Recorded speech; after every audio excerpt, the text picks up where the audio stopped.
Hey, welcome to this live stream. It's unlikely that it's going to be on the replay, but if it is on the replay, welcome to that too. Thank you so much for joining. I thought that I would do a live stream that is very different to my usual live streams because instead of painting, I wanted to really use it as an opportunity to answer some of the questions that I have been getting about having a YouTube, managing a YouTube, starting a YouTube. I still kind of have a bit of a cough, so if I have any coughing fits, I will mute myself.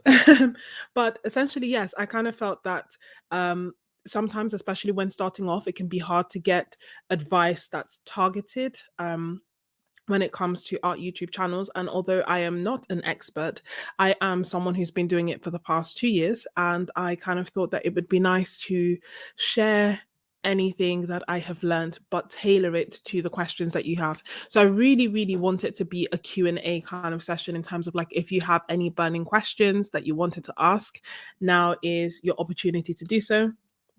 This stream is also a lesson in the fact that sometimes with YouTube and life, done is better than perfect because my neighbor is blaring music on the background. My my camera isn't working at the moment, so I'm using the camera that's my laptop camera, if you like. But still, here we are talking about YouTube, running a YouTube.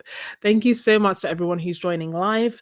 I do have some questions already based on questions that people had already asked. But if you have a question that you want to ask now, then by all means, please do so. But I hope that you guys are all having a really good afternoon, a good Monday, a good start to the week. I hope that preparation for Christmas is going well. This is probably the most ahead of the game I have been for preparing for Christmas. Like, it's unreal. I'm almost finished. I should have gone out today, but I was just exhausted, so I just stayed in. Thank you so much for joining. Hey, I will put everyone's. Thank you so much. So, in terms of one of my favorite, well, let me see. Just looking through the list. And some other things. So if I were to say the basics, if you something that I think is essential for anyone starting an art YouTube channel, I think that essentially what it comes down to is try and use what you have. If you have a good phone, like a good smartphone, the camera on that is more than likely more than good enough to start off your YouTube channel. I am still using my phone for my live streams. I'm still using my phone for the videos that I have been creating. And my aim is to upgrade to a camera next year. But you can see for the past 2 years, I have been creating using a phone and it has worked well. The important things that I kind of upgraded that I would recommend you consider upgrading as well is one, lighting. So if you are blessed with natural lighting, then then I am very happy for you. And I would honestly, I think that natural sunlight, like, overcast sunlight is better than artificial sunlight, especially when we are showing our art. However, if you don't have that, then there are different types of lights that you can use. And I've created kind of a video separately that I will link down below where I discussed all the different types of lights and their pros and the cons because me getting my lighting right has been like a struggle. I still don't feel like it's 100%, but it's definitely come a long way compared to how it was when we started. And what I'm using at the moment is one softbox. Ideally, I should use two softboxes, and they are essentially like it's a big. Can you see?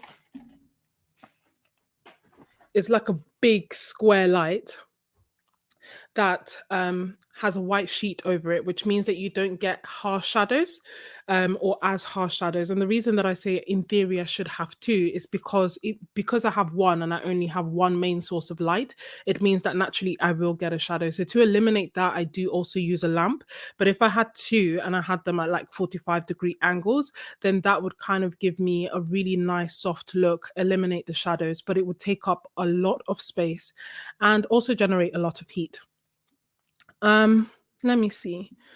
Do you use a clip-on mic? You use your phone camera outside? That's a really good question. So, if I am outside, I do tend to use a lapel mic. So when I first upgraded my sound, which is the third thing that I think falls into like basic equipment, I got a lapel mic for £8 off Amazon, and it massively improved the quality of my sound. So when I am out and about, I still tend to use that, especially if I'm using my phone, because the mic from the phone isn't as great. And if it's far away from you and you're looking outside, that's what I do.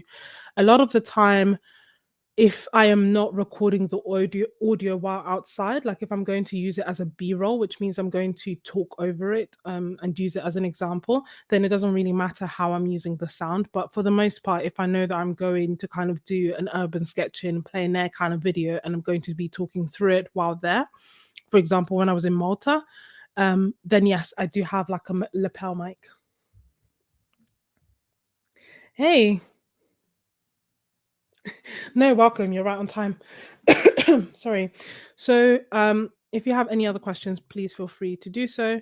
Um, in terms of something else that I think is important to think of when you are starting a channel is, who are you making these videos for? And when you start watching a lot of videos online, you'll see a lot of people will say that you need to niche down, niche down, niche down.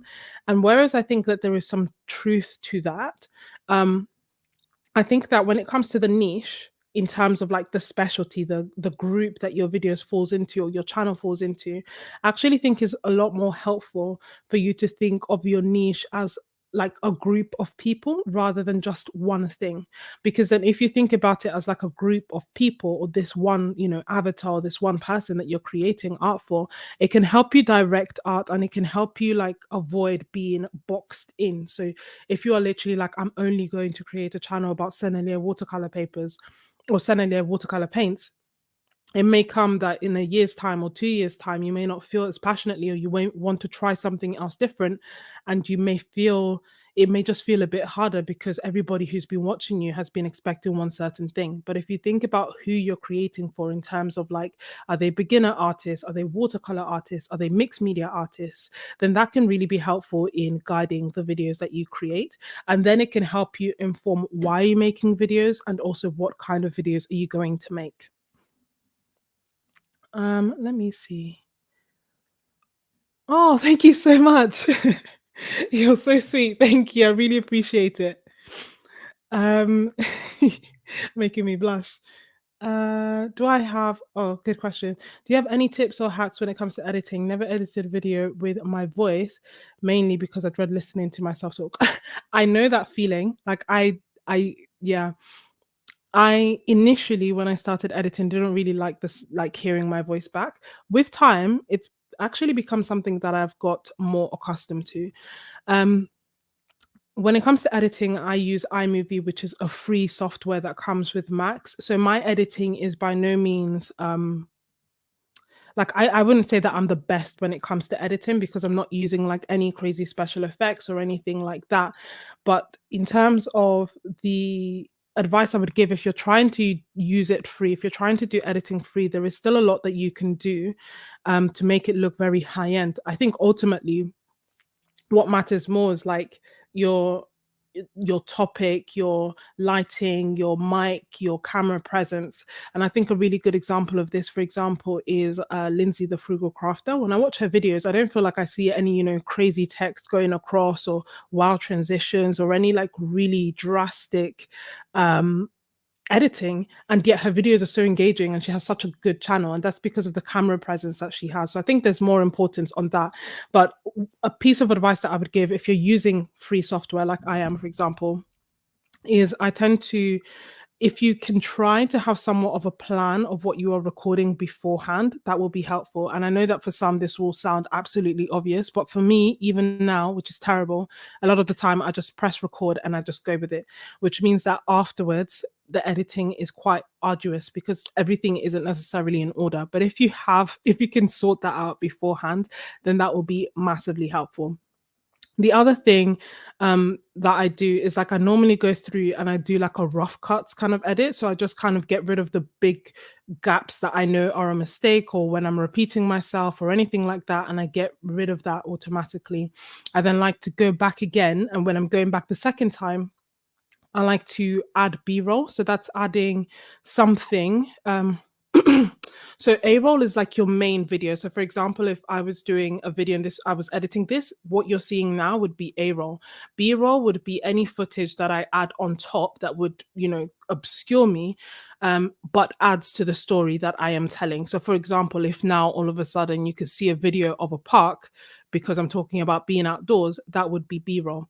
So all the kind of things that I go back where I add things to kind of add to the video. So if I'm talking about a video that I've done before, I'll add the thumbnail.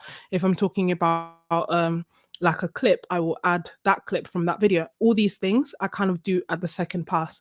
And as I'm doing it each time, I'm very mindful of the ums and the ahs and the filler words that I seem to have, that I seem to develop. So just to and then the third time that I go through, I try to basically watch it all. Now that in theory it has the the kind of the main cuts have gone, I've edited the sound, sorry, which was actually your question. And with regards to how I do it, if you're using a software like iMovie, you can actually see the sound waves. So a lot of the time, for some reason now, I've seen it so often that I can recognize the ums in terms of a sound wave in when I'm watching. So I will get rid of that automatically. I will try to keep the sound waves at the same kind of level. Sometimes if I laugh, it will spike a massive amount and I will be able to see that. So then I can bring that down. But it's something that will come with practice. And I think the more you do it, the more you will get used to it, because I can guarantee like most people have really nice voices. And as hard as it was for me to get used to hearing my voice, everyone's been really kind about it, and now it's like second nature. The more you do it, the more you will just accept to move past it. um Sorry. um Excellent question. Have you ever felt the pressure to make a video just for the sake of the views? I understand that sometimes you may need to do so. That is such a good question. And the answer is yes. I have sometimes felt the pressure to do videos for the views, but not necessarily for the views in terms of like growing my channel, more so because I feel like, oh, if it gets more views, it means that that's what you want to see, right? It means that it's what you want to dedicate your time to. It means that it's what you want, what you like. And so I'm like, well, if I'm making videos and it's a video that only I will like, then should I be making that video, or should I try and balance it with things that I know that you will like as well, and thus things that will get views? So it's always like it's a hard dynamic. And I find the other dynamic that I've been struggling with sometimes is that I almost feel like I only want to make art that is YouTube worthy, that is YouTube worthy, or that is view worthy.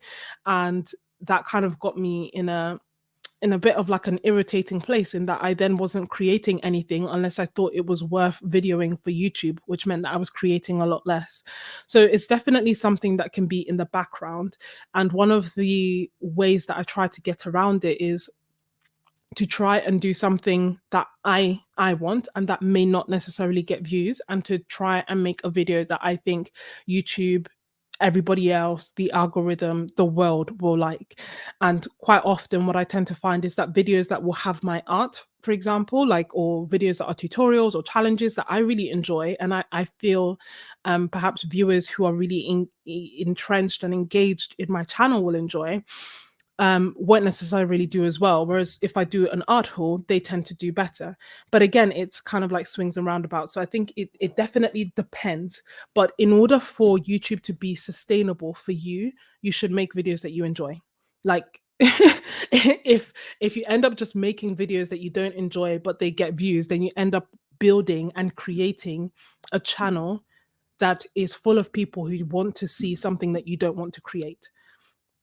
So it's better, I feel, to take a slower road and create videos that you enjoy. And then with time, people who enjoy seeing those videos will continue to watch it, and you'll end up having the best of both worlds. Hey everyone. Yeah, I love Lindsay the Frugal Crafter too. Hey Colleen. Uh oh, hey Laurie. I hope that he enjoys his birthday. Thank you so much for popping in and saying hi. I know. Welcome, Annie Doodle. Any advice for getting seen by more people? I think my videos editing is getting better and my art is good.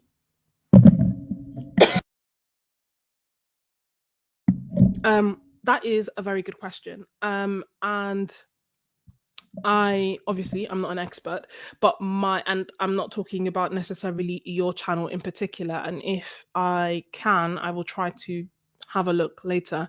But I feel like one of the main things that lets channels down, especially art channels down when it comes to getting views, is like the thumbnails, which is quite ironic because obviously we are artists. But I find that a lot of the time, and again, I'm not speaking necessarily to you, but just giving advice to everyone who may find that perhaps they're not getting as many views as they want, that a lot of the time it will come down to your thumbnail or your title. But more times, and I will touch on the title as well because I've seen like loads of mistakes when it comes to titles.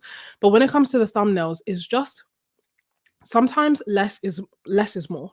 And I think a lot of the time we try to cram quite a lot. We try to put something to convey the message of the whole video, or we will put like our art and then ourselves and then the title and then something fun that happens, especially if it's a vlog kind of thing. And what is helpful is to take a step back, try and imagine that you're looking at this through a phone, and then see whether this is something that you would understand. And if you can't do that, then maybe try and ask somebody else to look at it and be like, look, what do you think this video is about? Or, if you use vidIQ, for example, they have like this feature where you can see your thumbnail amongst other thumbnails that have a similar title, and then ask someone, which one of these would you pick? And if they don't pick yours, ask yourself or ask them, why is that the case? And it's easier said than done. I sometimes, like, I love putting put my face, put the art supply, etc. But I think sometimes if there's a lot of stuff, it's just hard for people to understand what is going on. If they're seeing it on a big TV, maybe. If they're seeing it on the phone, then it's a little bit hard. The other thing is also that YouTube, for some reason, tends to turn down the saturation. So again, it's helpful sometimes when you're doing your thumbnail to turn up the saturation so that it really pops out.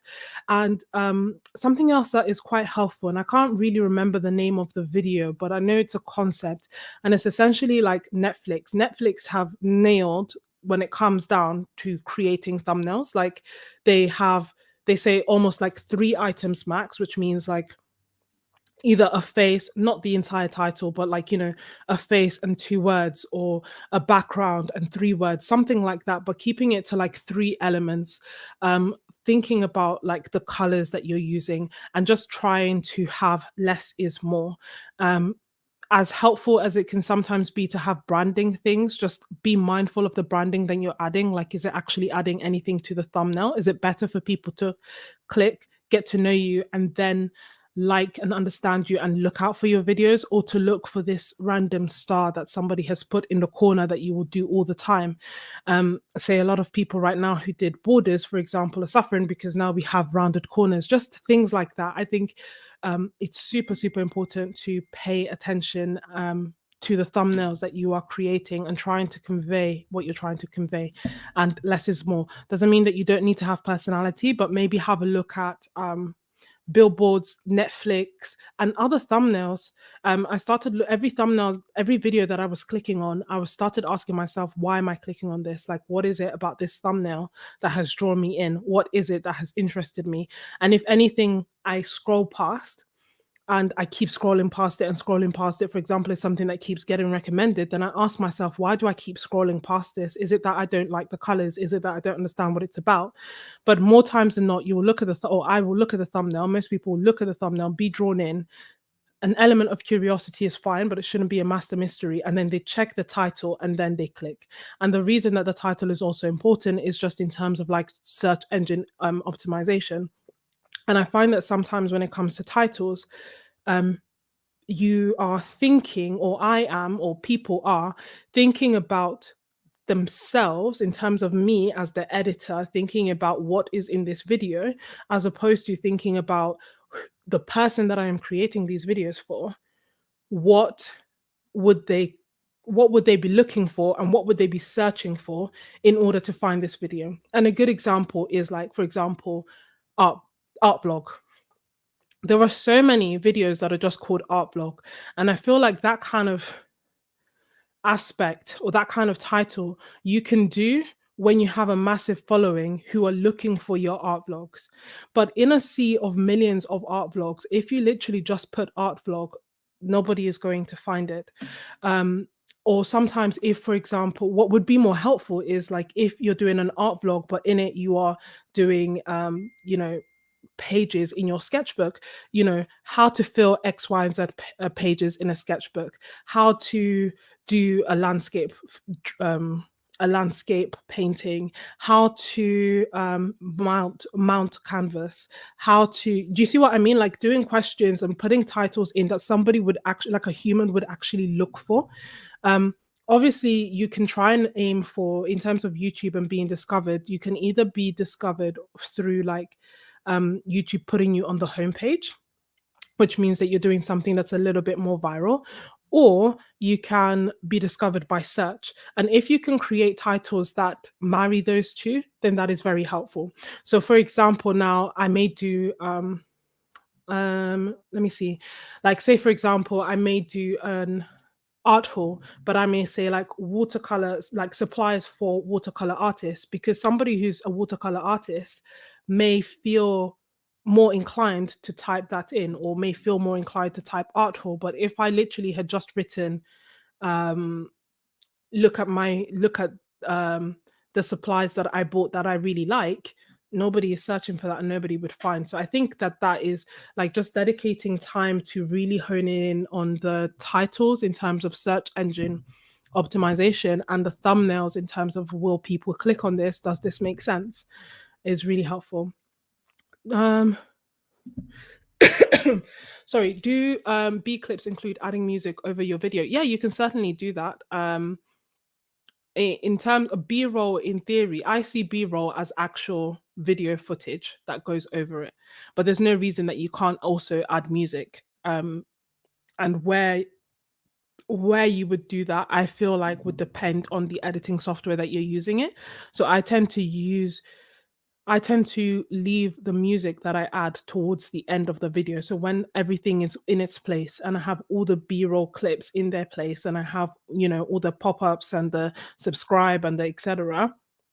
on there, only then do I do the music, because when I use iMovie, if I add clips, the music stays static.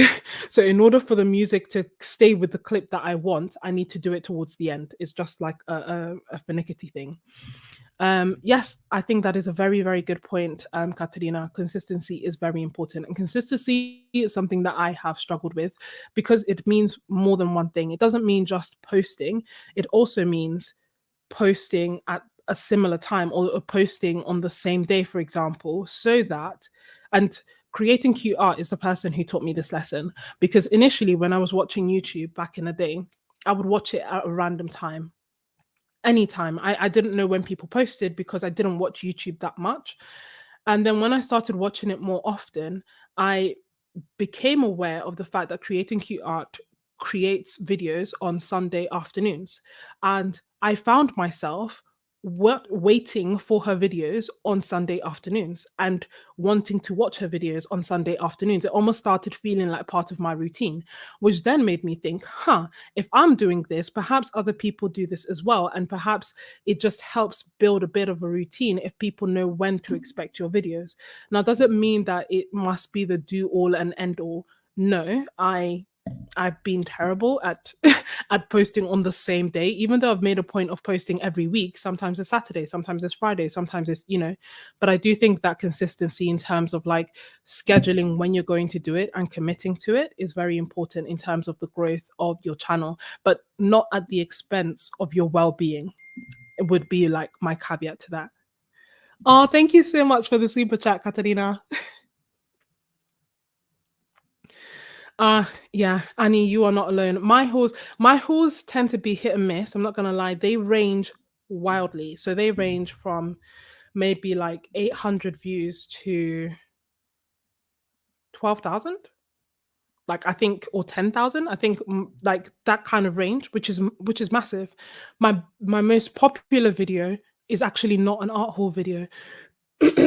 But if you were to look at the top 10, like my top 10 videos, most of them are art haul videos. And yes, it is a bit sad because it would be nice if people liked other things as well. But it just is what it is, it's just part of the culture that we live in.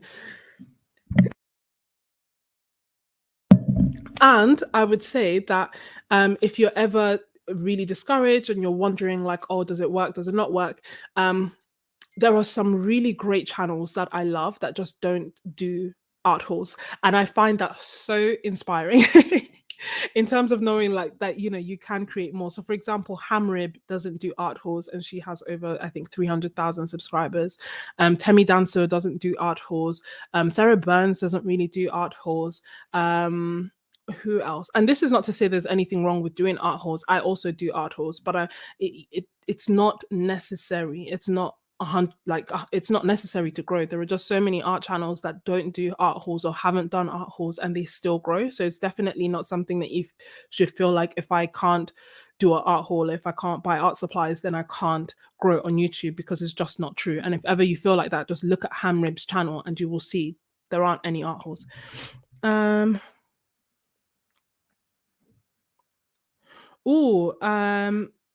Thank you for stopping by. What size are the thumbnails? I will write them down and I will leave them in the description. I'll just make a note because I can't remember off the top of my head. I feel like it's 1080p or something like that. 1080p, no, 1080 by, I would be guessing. I'll just check. But the reason I also don't know is that I use Canva, and I'll link it in the description as well, to do all my thumbnails and to do my overlays. And what I mean by overlays is that if, say, I'm making a video now and you can see Catalina's question, if I wanted to add that to a video, like have it as a pop-up, I would do it as an overlay and I would create that on Canva and then paste it on iMovie. So Canva has all the dimensions automatically, so hence I haven't committed it to memory. Oh, thank you. Hey, Valerie. How did I start off in watercolor? Very good question. So I started off in watercolor, I want to say just before the pandemic, or around the time of, I think I started just before the pandemic and then I went full-fledged during the pandemic because I was living alone. Obviously, we couldn't go out, so I could literally only go to the hospital and then come home. And as a result, art became like a massive outlet for me. So I bought like a really cheap set of watercolors and I bought a really cheap watercolor book, and that's pretty much how I got started. And then I got a better set of watercolors and that is why I continued, because initially I started with trash. I will say this so many times because Amazon had like 1,000 positive reviews and it was genuinely not very good. But yeah, by all means, welcome Creating QR. I literally just mentioned you. Just catching up with the comments, but yeah, definitely take a look at thumbnails and I can try and do that later too. How do I balance it? I honestly feel like I don't balance it very well. It's something that I keep trying to get better at balancing. But I think also it's a question of I think taking into account, like, I'm not married, I don't have kids. Um, so in terms of like other, no disrespect, time sucks, I literally just have work. So this is what I do, what I was doing as my hobby, as my outlet, because before I would literally just work all the time. But now I just use YouTube as a hobby, as a way to keep me accountable, as a way to continue to create art. I am more mindful of dead time. So even now, um, I feel like I could be better at this. And what I mean by dead time is that I probably spend hours mindlessly scrolling on Instagram. I don't even know how it happens. Every time I open my like phone, I automatically end up on the app. So I'm just more mindful of those little pockets of time that really add up, and I could end up doing something substantial that instead I end up procrastinating on. And I'm just a bit more aware that if I'm going to rest, like if I really want to just go through Instagram, that is fine, but it should be intentional. So if I'm resting, it should be intentional. Whereas in the past, I would spend a lot of time doing nothing and then feeling guilty about doing nothing. Does that make sense? So then you're not resting and you're also not productive. So I've just been more mindful, trying to avoid that. Yeah, no, people are definitely judging the book by its cover. It's 100% exactly what is happening every time that people look at a thumbnail. Um,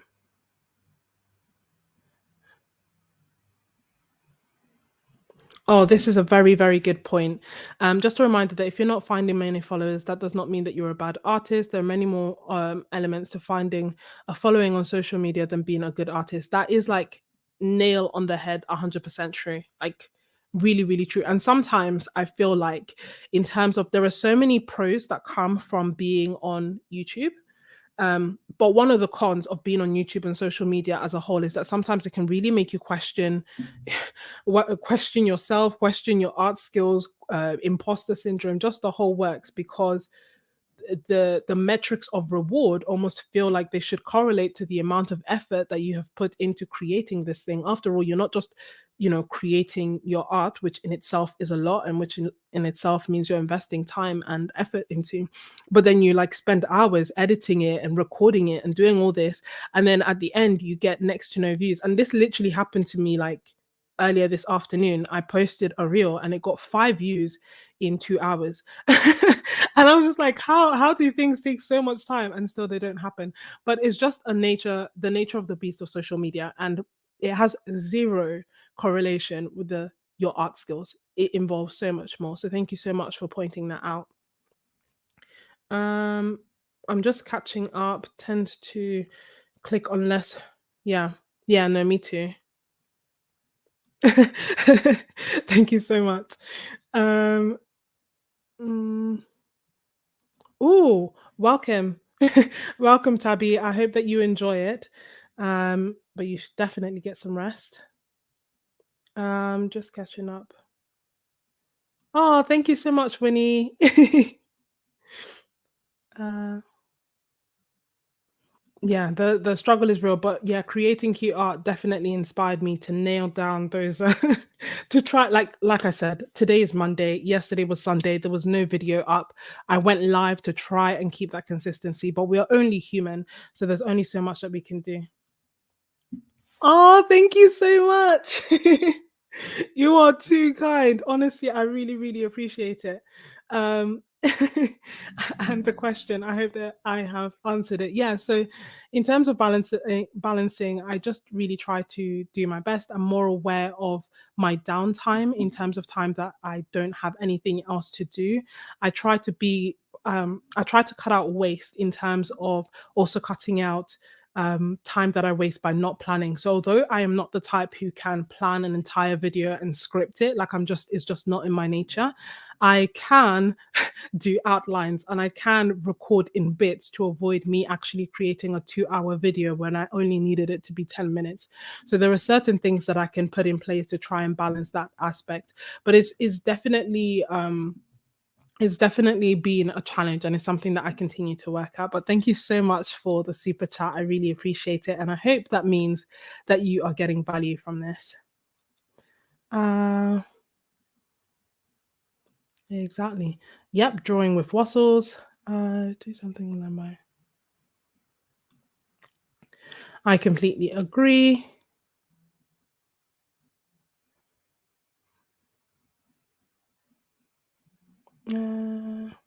I'm just catching up on the things.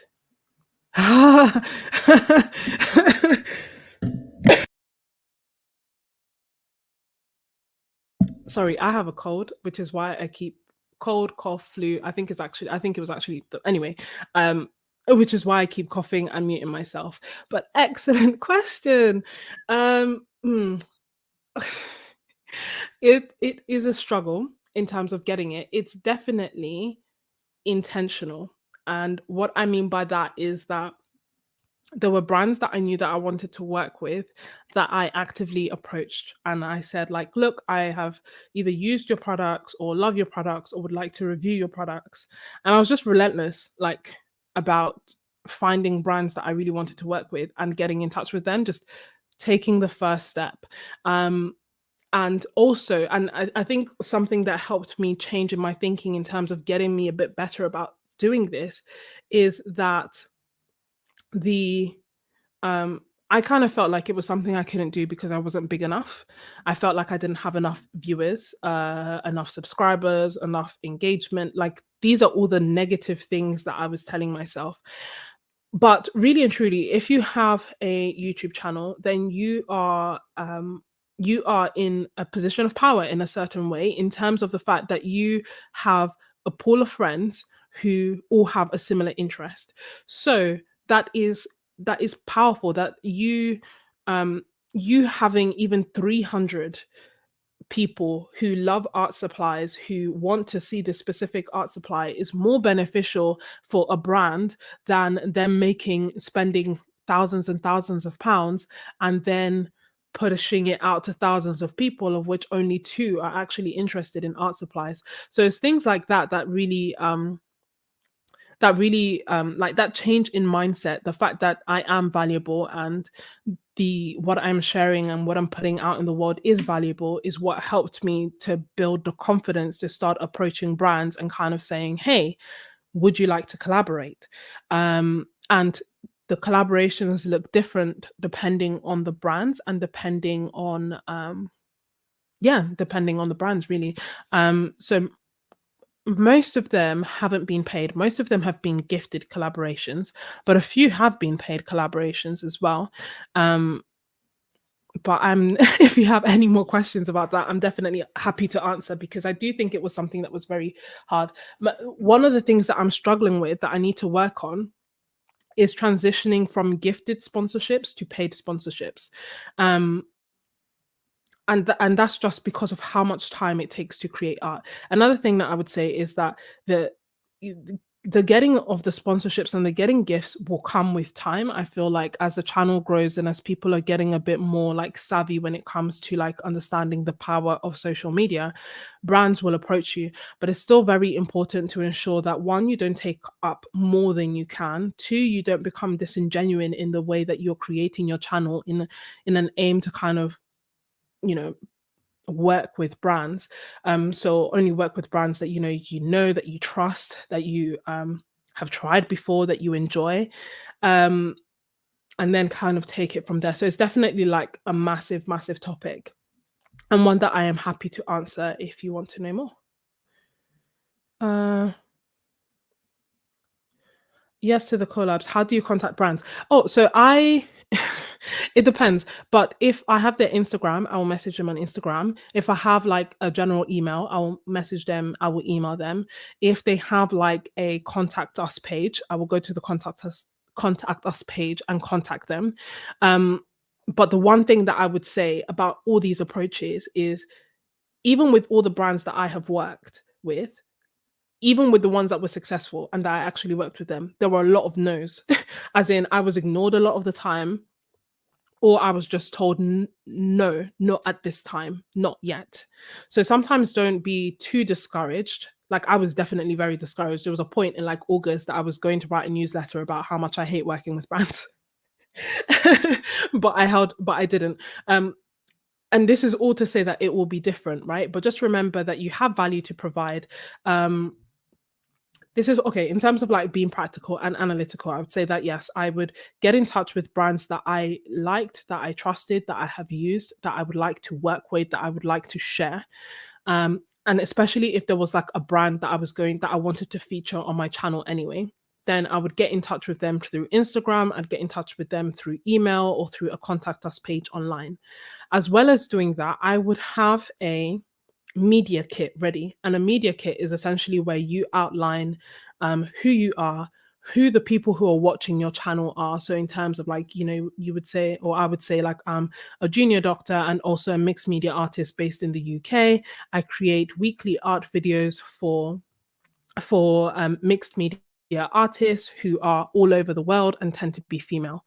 I would then highlight my metrics. So I would highlight how many subscribers I have, how many, like what my engagement rate is like. So roughly, how many likes do I get? How many comments do I get? This is why things like this really do matter. I know sometimes people feel like, oh, liking or leaving, like liking a video doesn't make a difference, but not only from an algorithm point of view, but also from a growing point of view. And from the fact that outsiders are looking, it makes a massive difference. Comments, I think, are invaluable for the fact that they just keep the creator going. Like if I wasn't getting any comments, I would have quit YouTube because I cannot be talking into an empty abyss. I don't find that helpful. I find that very discouraging. What I love is the community that we have built. And that is why I wanted to make this video. Um, so yeah, so I then have the media kit ready. Initially, when I started off, I was sending them the media kits to kind of be like, oh, this is my media, this is like my data. But I kind of think that's overkill. And I kind of feel like it wasn't beneficial. So I would have one ready in case they ask for it, and I would have one ready so that you yourself know your numbers, but I wouldn't start sending them out unless they ask for it. And that's because a lot of the time, by the time brands get back to you, it's like 2 months later. God willing, your analytics have improved, right? So then you have to do it all again, or it's just more information that they need to know. And I found that a lot of the time they don't necessarily look at it. And the most recent collaborations that I have done, they didn't ask me for it because really and truly they can just go to my page and see it. But if they asked me for it, I wanted to be ready. Does that make sense? I hope that is helpful. Um, no problem. Lurkers are more than welcome. Oh, I am excited for your channel because I I can imagine all the banter you will have. Get some rest. I'm definitely not the best when it comes to answering. Like even now, I hope I don't sound too bad. I feel okay. Yeah, exactly. This is a very good point, and I think um depending on the art channel that you create, I find that most art channels that are out there, perhaps because we're artists, it's hard for us to not have our personality in there. I think sometimes one of the risks of having tutorial videos where you literally only make tutorials is that it can be hard for people to um connect with you. Like if they're literally like, how do I paint a snowman, they will search it, they will find it, they will paint the snowman, and they will never come back. But I think for the most part, because of like our creative nature and because of the way that you will edit it, that you will speak in it, that you will do all these things, you will end up trickling your personality into it. And I think that the more you do, the more videos you make, the more comfortable you get with making videos, and the more of yourself shows in the videos, and thus the more people can connect with you. Um, it is very true. You're so sweet. I hope that you enjoy. I hope that you enjoy your work. Thank you so much. I can't believe how much you've given. This is unreal. Like this is so unreal. Thank you so much. I really wish you and your YouTube channel all the best. Thank you. Mhm. Oh yeah, this is also very true. Like don't wait for the perfect time. Done is better than perfect. I had to write it so many times because yeah, it will genuinely never be perfect. And one of the helpful things that I heard or thought of, I don't feel like I came up with this, so I must have heard it somewhere. But what was really helpful is that someone said your first 50 videos will be absolute trash. Doesn't matter how much you read, doesn't matter how many videos you watch, doesn't matter how much preparation you do.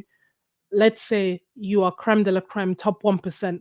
Your first 25 videos would be, you'll be ashamed of your first 25 videos in a year's time. In terms of like looking back on it, you'll be like, the quality isn't what it should be, blah, blah, blah. It does not matter how much preparation you do beforehand. None of that will change the fact that your first 25 videos will be, yeah. So you may as well get those first 25 videos out of the way. You learn so much more by creating the videos than you actually do by preparing to create the videos. And that's one of the things that I kind of highlight in my video that I made. Avoid analysis paralysis, like avoid this there is Think Media, which is great. There's vidIQ, which is fantastic. There is Erin on Demand. There is Catherine Manning's videos back in the day. There are so many videos, Vanessa Lau. There are so many channel makers. There are so many like different YouTube channels out there that will give you advice, and they are invaluable and they are part of the thing that will help you in your journey. But I think it's always better to just pick a few, watch a few videos, make a few videos, watch a few videos, make a few videos. But even Think Media, after a while, will tell you like you need to just press record, like you need to stop watching all these videos and you need to actually start creating. And honestly, that is the main thing. Yeah, but I do think first and foremost, take care of yourself. But I do think that it's always worth trying and see what happens. No one is, especially when you're starting up, there is like a unless you're one of the few people that goes viral straight away, there is like a blessing and a grace that comes with your channel being small because nobody knows what you're doing. So you can do what you want. You can take your time and slowly build up to consistency. It's a marathon, right? So you can slowly work your way and see what you can create and what is fine for you. And it will be different for everyone. Sandy Hester, I think at the moment is making like one video a month or one video every 2 weeks. Jess Carp, when she started off, was making like one video every 3 months.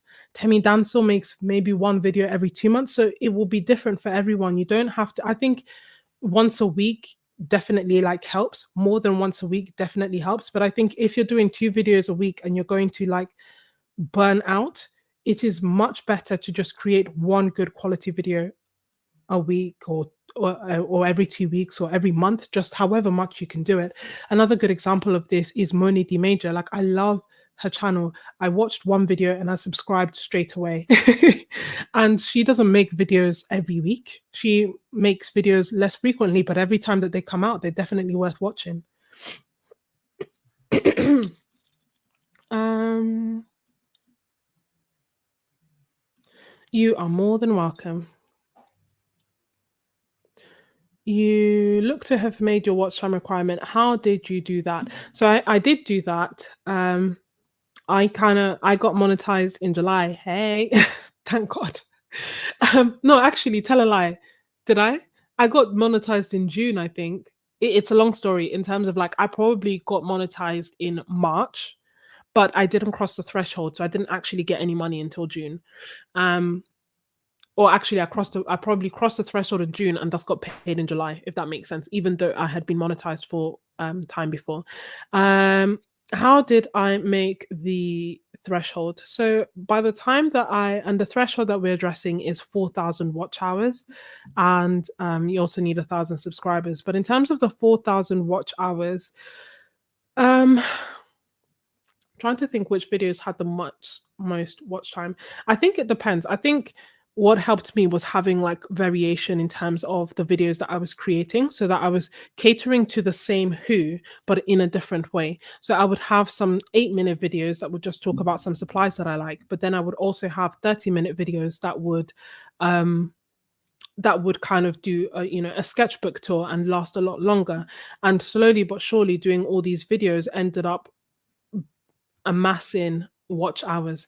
I do think that watch hours is one of the things that does take that's probably the hardest bit because it has to be 4,000 watch hours in 1 year.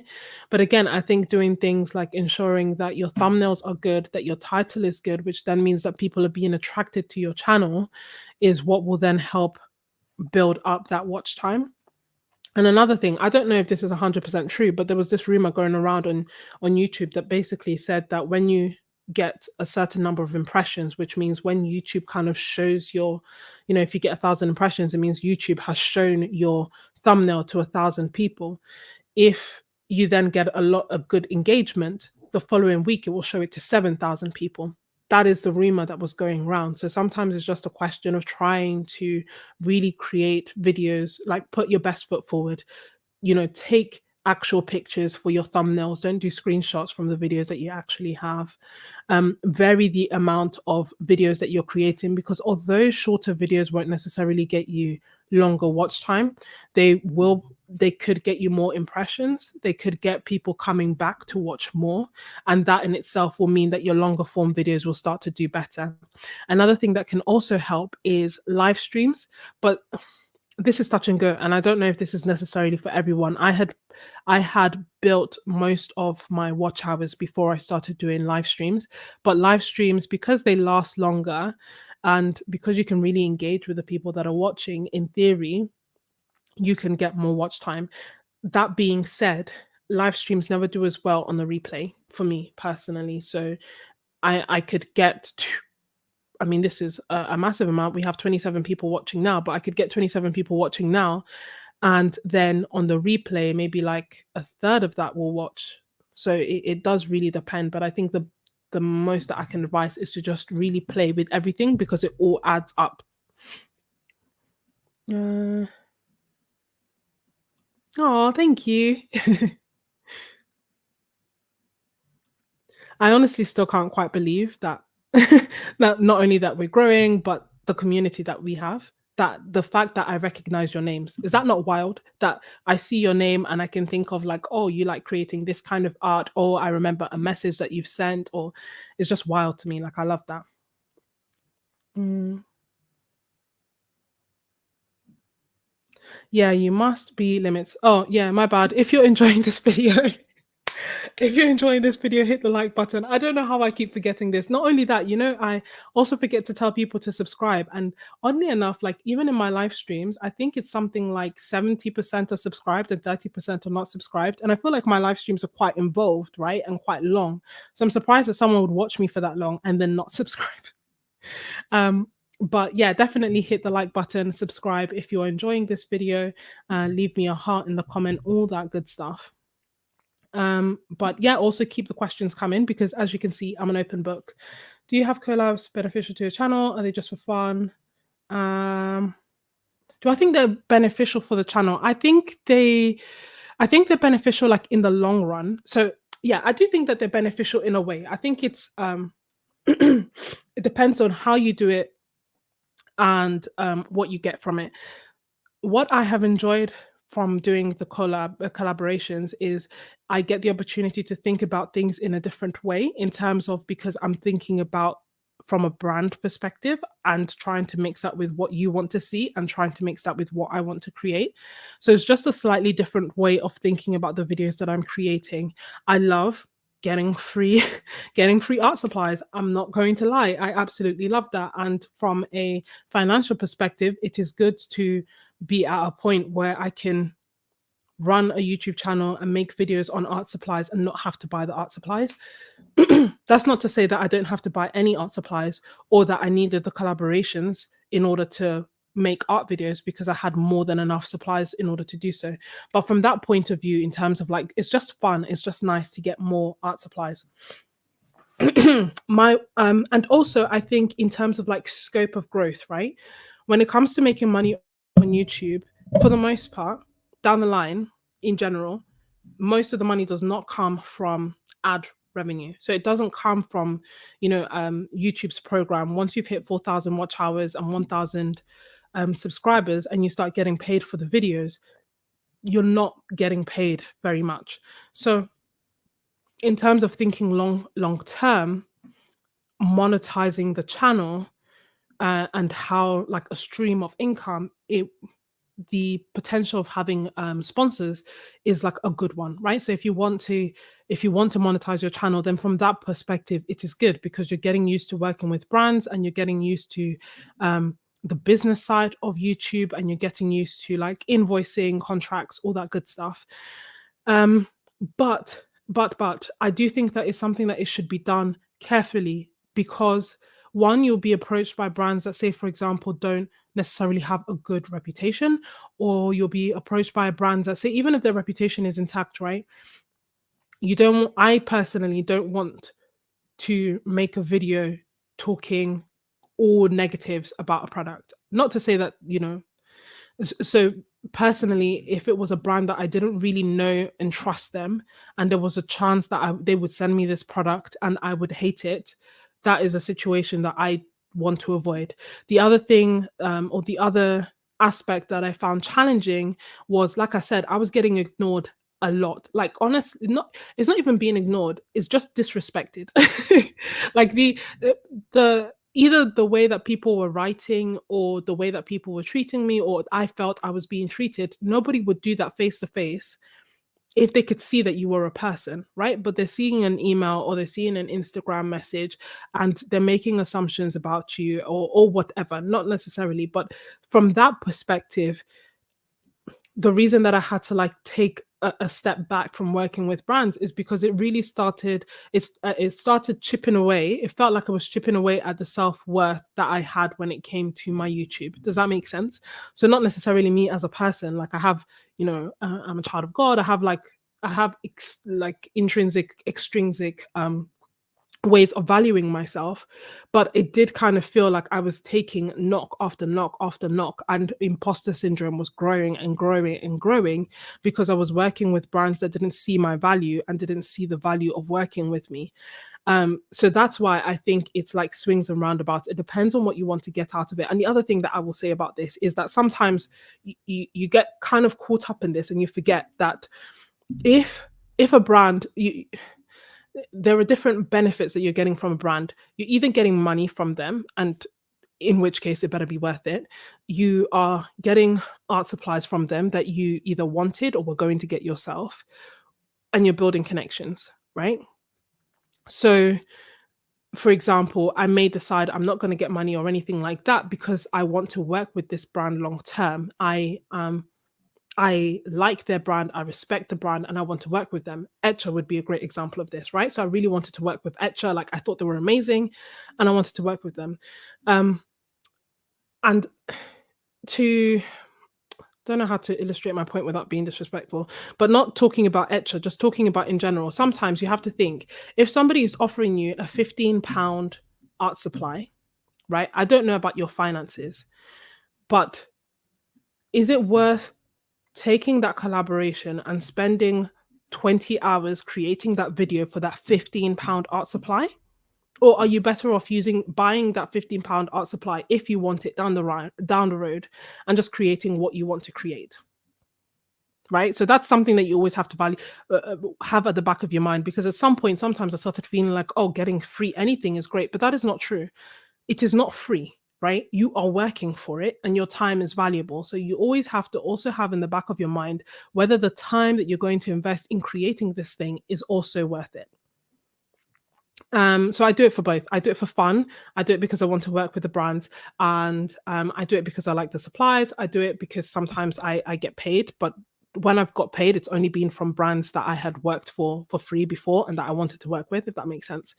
And also I do it for the longevity of this channel. Like I think that there is benefit in building relationships. Yeah, no, I agree. It's difficult. It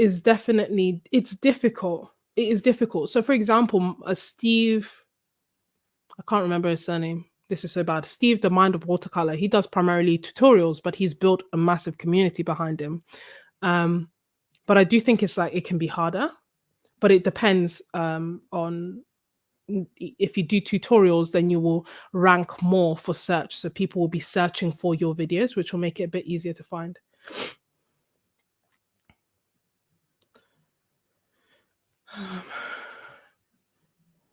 Mm.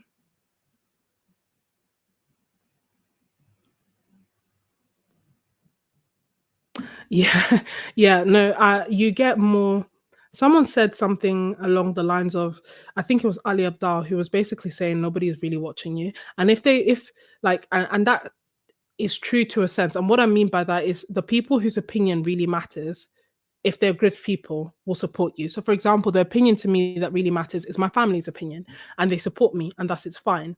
I've kept it private because I like the safe space that I have created. I see YouTube as a safe space. If someone from work were to happen to come across this video and say something negative, such as life. But for the most part, everybody is the main character in their own story. So for the most part, they will see this, maybe they'll gossip for a little bit, and then they'll go ahead and keep living their lives and keep doing what they want to do. If they become stuck on your channel and stuck on what you're doing, then that just means they don't have a life. So you're already one up, but it's definitely difficult.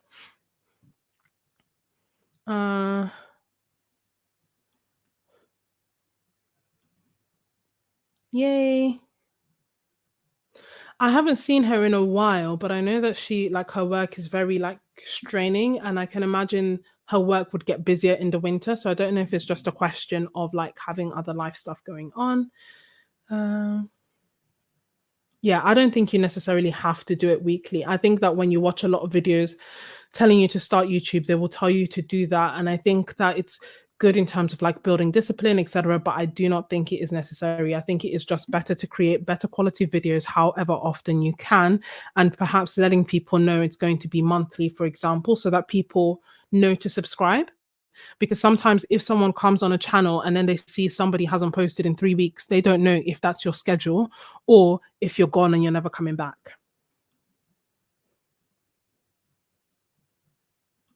Mm.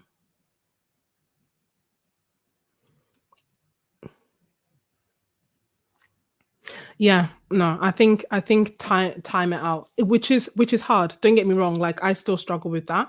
Um, like you guys may have gathered from yesterday's live stream, but I definitely think that there are so many great artists that create art on their own time. Even like Kelsey Rodriguez, I think she's also like cut down on the amount of art that on the amount of videos that she's creating. And the reason behind it, like she said, is that she wanted to be missed. And to me, it's like it makes sense. Minnie Small, obviously her break is like massive, as in she used to post more frequently, but even when she was posting more frequently, it wasn't weekly, it was like maybe every 2 weeks or so. Good question. I personally have never edited on my phone. I feel like it would be easier to do it on a laptop. But that being said, I have never edited on my phone, and I know that it is definitely possible because actually that's not true. I have edited on my phone. So I haven't edited for like long form YouTube videos on my phone, but I have edited like short form videos using InShot and it's worked fine. So yeah, it's definitely possible and doable. I just find it a lot easier on my laptop. But if you don't have a laptop, or if your laptop is super slow and your phone is fast and your phone is easier, then go for your phone. Use what you have. See? Look at that. Oh, I'm so sorry that this has happened. Um I have received some I've received some mean comments and some I wouldn't go as far as saying hateful. Um, I shouldn't be laughing, but one thing that I should say is that YouTube is getting better at protecting creators. And one of the features that they have is that you can block certain words so that if anyone uses that word, it will automatically be deleted. You will never see it. So when I started this channel, there are certain words that I put into that category that I was like, I don't care what context these words are being put into or these words may be in typed. If anyone uses these words, I don't want to see them. So you can do things like that. But then obviously some people are somewhat creative with their mean comments. I think there is no right way of doing it in terms of handling it. Um, but do whatever will give you peace, right? So I think that trolls are trolls, and if you keep encouraging them, they will probably keep coming back, which is why I get the school of thought of ignore and block. um but I think you can do what you want sometimes. Like, say for example, when I've received some mean comments, I personally like talking back, like not because I want a whole bunch of back and forth, but I just want to say what I want to say, and then I block them. And they may not see it because they'll get blocked and whatever, and the message will get deleted. But at least sometimes need to get it off my chest. So I think it depends. But ultimately, I think it's your channel, your safe space. You do whatever you need to do in order to feel happy and to feel comfortable. Don't have nobody tell you. Don't let anybody make you feel otherwise. Yeah, it's your channel, and that's the thing that again I've kind of come round to. And I think I asked you guys what I should do. So I actually did it as a community post, seeking advice on this. And initially my perspective was that this is, like, because I was kind of focused on the community, I kind of felt that everyone should, be able to say exactly what they wanted, even if it hurt my feelings and so on and so forth. But it's just not true. Like, I am building a community for all of us, that is safe, that is um happy, that is supportive, that is encouraging. And anything that comes counter to that will get blocked. And I think the old me was like, oh no, I can't do that. I need to like discuss it. There might be something. I will give a chance. I will try, like, unless it's outrageous, I will try and be like, oh, this is not what I meant, or oh, I don't really like what you said that, or oh, perhaps if you don't like the channel you should unsubscribe. I'll give all those kind of warnings. But if it happens multiple times, or if sometimes it's not even that the person is bad, but if it's upsetting me, then I will block the person. Or you can hide the person so that you can't see their comments anymore. So I think that's how I would personally deal with it. But whatever gives you peace is how you should deal with it, because it's your safe space.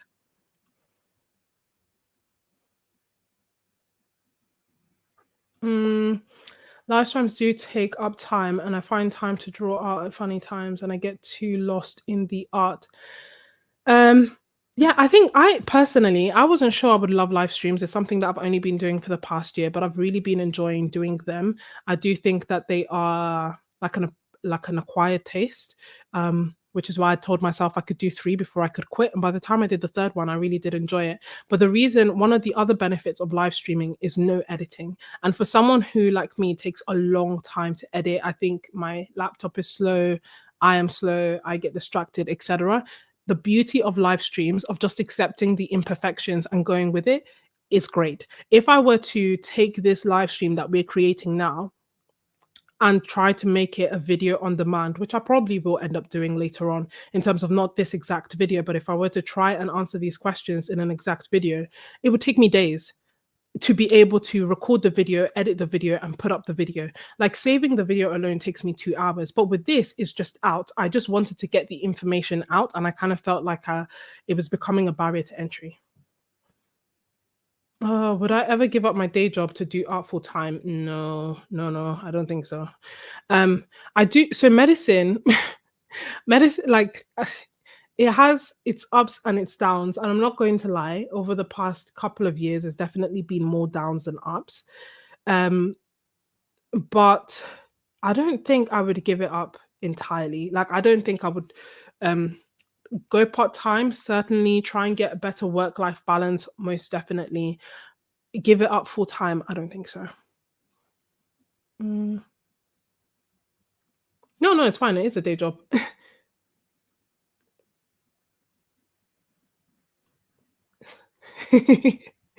Welcome. Um,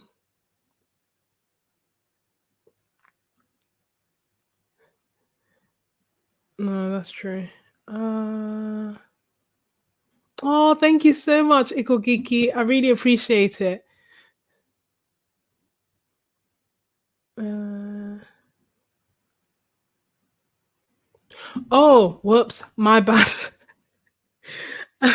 After all that, doing collabs with other YouTubers, yeah, I've personally loved it. I've really enjoyed it.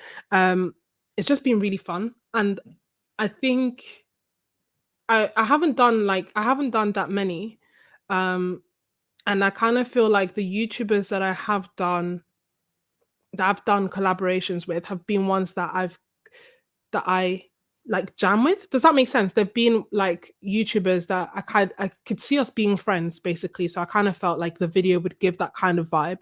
I also felt like our audience was similar. There were YouTubers whose channels I watched, whose channels I enjoyed, and whose aesthetic was similar in terms of, like, not necessarily the art that we create. And I'm thinking, for example, of like creating cute art. I had a lot of fun collaborating with her. Um, and just like, even not just the video, like even outside the video and us putting the video together and us chatting, like all of that in itself was just a lot of fun. So I do think that there is benefit that comes in doing collaborations, also in building the community feel, because I feel like not everybody will understand the struggle and the things that you are going through while trying to create a YouTube channel, like another person who is trying to create a YouTube channel. So from that perspective, I think it's definitely something that's fun and worth doing. One of the things that I think sometimes the only tricky thing would be, one, if if your art or your style doesn't necessarily align, it might be like a little bit trickier to do that, or if you don't kind of have the same kind of vibe of videos, if yeah. So it's like, uh, I want to say it's something that I would love to do. And then also the other thing is like time commitment, right? With everything that you say yes to, you're saying no to something else. So sometimes I've kind of felt like I haven't been able to do as many collaborations, because as a result, it would mean that I wouldn't be able to do other videos that I want to do. So it's been a bit of a balance, but ultimately I like the community feel, and like creating cute art. I love doing our collaboration. Miranda Watson, absolutely love doing our collaboration as well. So yeah, it's definitely something that I would advise considering. I do remember when I create when creating cute art, and because I initially approached her to do a collaboration, um, I was really worried that she may think that I was approaching her because her channel was bigger, and she was so sweet. She was like, "No, what are you talking about? No, this is great." Like, she was just genuinely really nice. Um, but those are some of the things that can sometimes be a little bit concerning, like, or a little bit tricky, I find. But yeah, I would love to do collaborations, more collaborations to come. It's just I can't say yes to everything because time is so limited. Um, now, Steve Mitchell.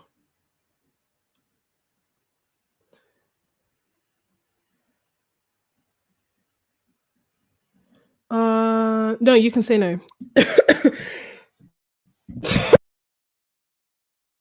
Um, yeah, no, you can definitely say no if you, because time is limited. So you're not saying no, I hate your stuff. What I have said is like, things like, it's something that I would be interested in the future, but unfortunately I can't take on at the moment. Or, I would love to get in touch when I feel like our goals for this collaboration are more in line. Like, you can say things respectfully and nicely without committing yourself to receiving a supply that you don't want. Um, but you can definitely say no if you want to.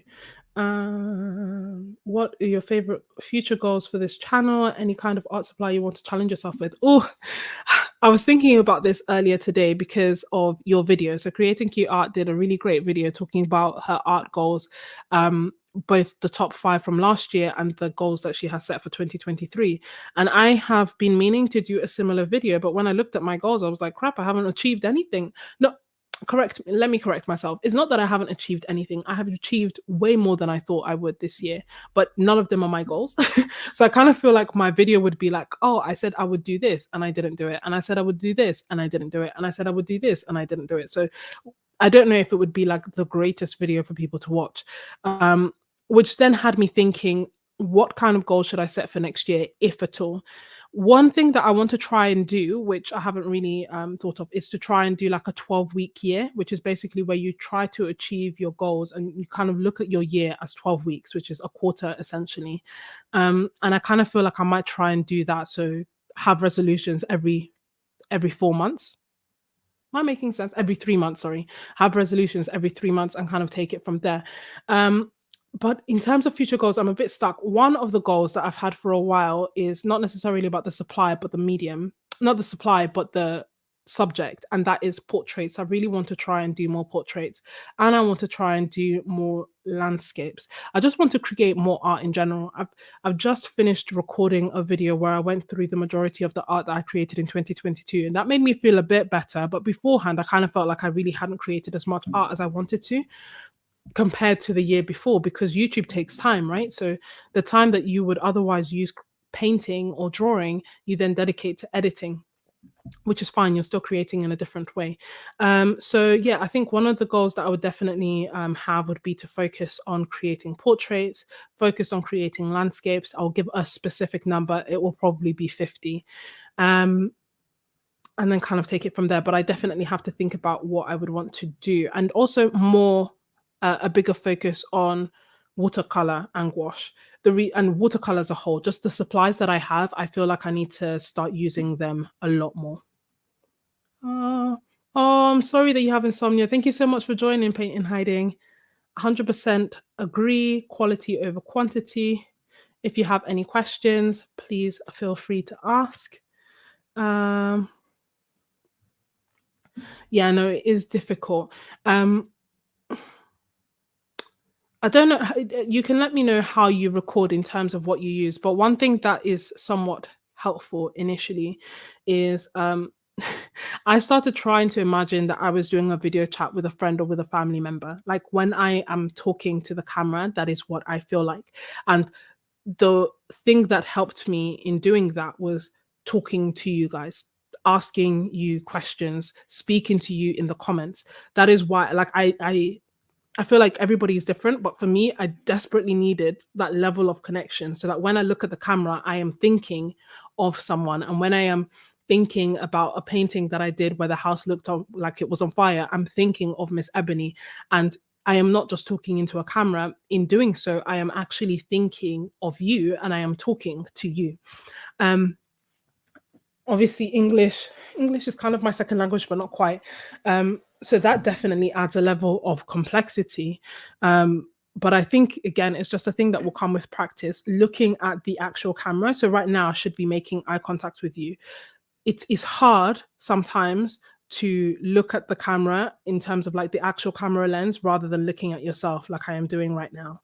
Um, and I think it depends on which you do. Sometimes it might be helpful to actually see your face. Like initially, when I first started recording, I would look at myself because it's easier to talk to a face, even if it's your own, rather than staring at a black hole. But then with time, I started looking at the camera and trying to focus on talking to the camera, with keeping in mind talking to someone. When I'm recording in public, I try and tell myself that nobody knows that I am not video chatting with my friend right now. Nobody knows I'm not doing a video call with my family. And thus I can talk freely, because if I was doing a video call with my family, I wouldn't feel awkward. I would feel completely fine. But because I am not, that is why I feel awkward. But nobody knows, only I know. And thus I can, like, you just try and play tricks on yourself. Maybe YouTube Shorts for weeks. Yeah, no, that's definitely a good idea. YouTube Shorts have a wider reach as well, for the most part, especially now that YouTube is pushing them. So they tend to get more views. They're not necessarily the best quality of views. So it doesn't necessarily translate to getting subscribers, but it can do. So I think, I mean, I could check my stats, but I think that I have one um short that like went viral in my sense. And what I mean by that is that it had a lot more views than other shorts. And how many did it have? I think it had like 20,000. And from 20,000, so it had 26,000 views. And from 26,000 views, it got 60 subscribers, which is a lot of subscribers. It's certainly the most subscribers I've got for one video. However, a video However, if it was a normal long stream video where the people are invested in getting to know you and listening to you, and they listen to you for 5 minutes, 10 minutes, 15 minutes, you're more likely to get um you're more likely to get subscribers from that point of view. So I definitely think that a mix and match is good. I think it gets you in front of a new audience and in front of people. But again, it depends on how taxing you find creating shorts to be. Mm. Yeah, I tend to replies and then I delete it and block them. So I got a comment on one of my videos. Yeah, yeah, exactly. You're not alone. I've received similar comments. I've received comments from people telling me I talk too fast. I've received comments from people telling me I talk too loud, talk too softly. Talk too fast, you can literally change the speed setting for videos. I watch everything in double speed. So if I talk fast, that's probably why. Talk too loud, turn down the volume. Talk too, like, again, I don't understand it, but I don't think you should give much merit to these negative comments, because really and truly, these people have nothing better to do. And again, the reason I struggle with it is because I've never in my life gone to somebody's video and kind of felt like I needed to vocalize anything negative. So I don't understand. I can't put myself in the frame of mind to understand why people would. Oh, thank you so much. I can't believe how many like super chats and super thanks I have received. Like, thank you so much. Honestly, I am really grateful. And any questions that you have that you feel will make this beneficial for you, feel free to ask. Like, I'm relatively shameless, as you can tell. Have I felt resistance showing up to draw, and how do you overcome it? This is an excellent question, Marie. And yes, yes, I have felt resistance. Most recently, in the video that I did about the Roman Schmoll watercolors, watercolor florals that I created, I was feeling a lot of resistance because I felt that I needed to create a certain type of video. And thus I told myself I couldn't create anything else, because any time that I was creating anything else, it was a waste of time when I had this clear thing that I needed to do. And this is one of the drawbacks that can happen when you turn something that you do for fun and for relaxation into something that has accountability and isn't necessarily like a job, but really and truly like I am expected to show up once a week. Videos are expected to be created. Like there's a level of accountability that comes with having a YouTube channel. So with regards to how I overcame it, um, I think it depends. I think it depends because it's not quite art block, but it kind of almost feels like it is. So what I would advise doing is try to create something else. So if what the issue is that you feel like you need to create a specific thing. So for example, at that time I felt like I needed to do gouache landscapes.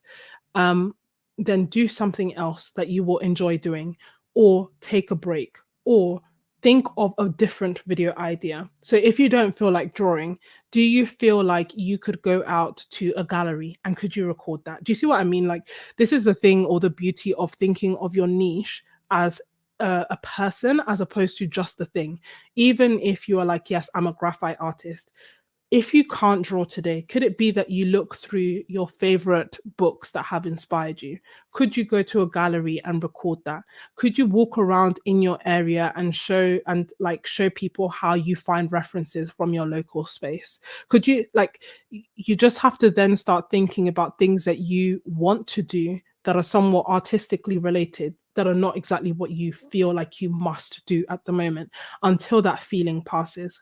Um, and trying something like just basically trying something different. Could you try a different medium? Like normally you draw, but today you're going to do watercolor, and talk about how you're feeling, because more times than not, there'll be somebody who can really relate to what you're saying and who needs to hear what you're saying.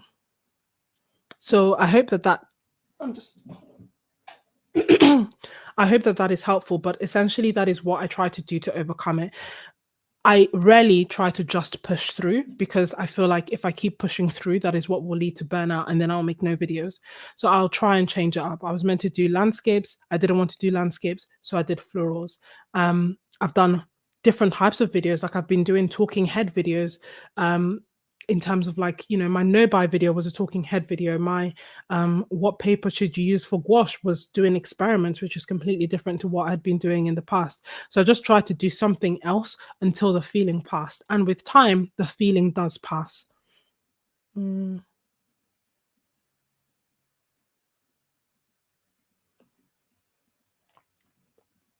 Thank you so much. Mm. Yeah, no, they're not. They're not serious. They think they're hurting you, but it's like, why? Uh, if you can block family, no, you cannot. The only way that you could do that is by going onto their profile and then um you could go onto their profile. I don't know. I'll have to try it and see, because I feel like if you were to go onto their profile and then block your channel, they wouldn't be able to see you anymore. But I am not 100% sure of how you would do that. And I don't know. I think it would be worth being on your channel, like as you are now, try to go to somebody else's channel to see if you can block the channel itself before you try and do that.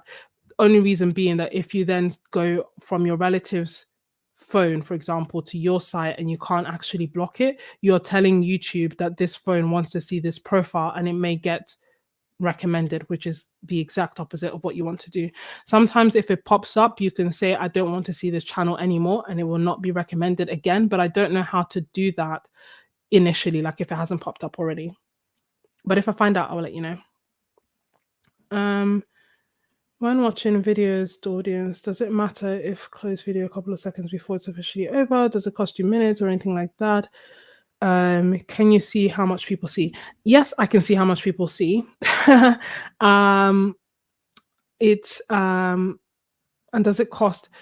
It makes a difference, because it makes a difference in terms of like the retention curve. So when you go onto YouTube, you can see, I don't know if you guys want to see like my analytics and stuff, but when you go onto YouTube and you click on a video and you're looking at the analytics, you can see how many, let me do the graph from this way. You can see how many people are there at the beginning of the video, and then as time goes on, you can see how many people continue. The longer, like the premise behind it is that YouTube wants to encourage people to stay on the platform, and thus YouTube wants good quality videos to be out there.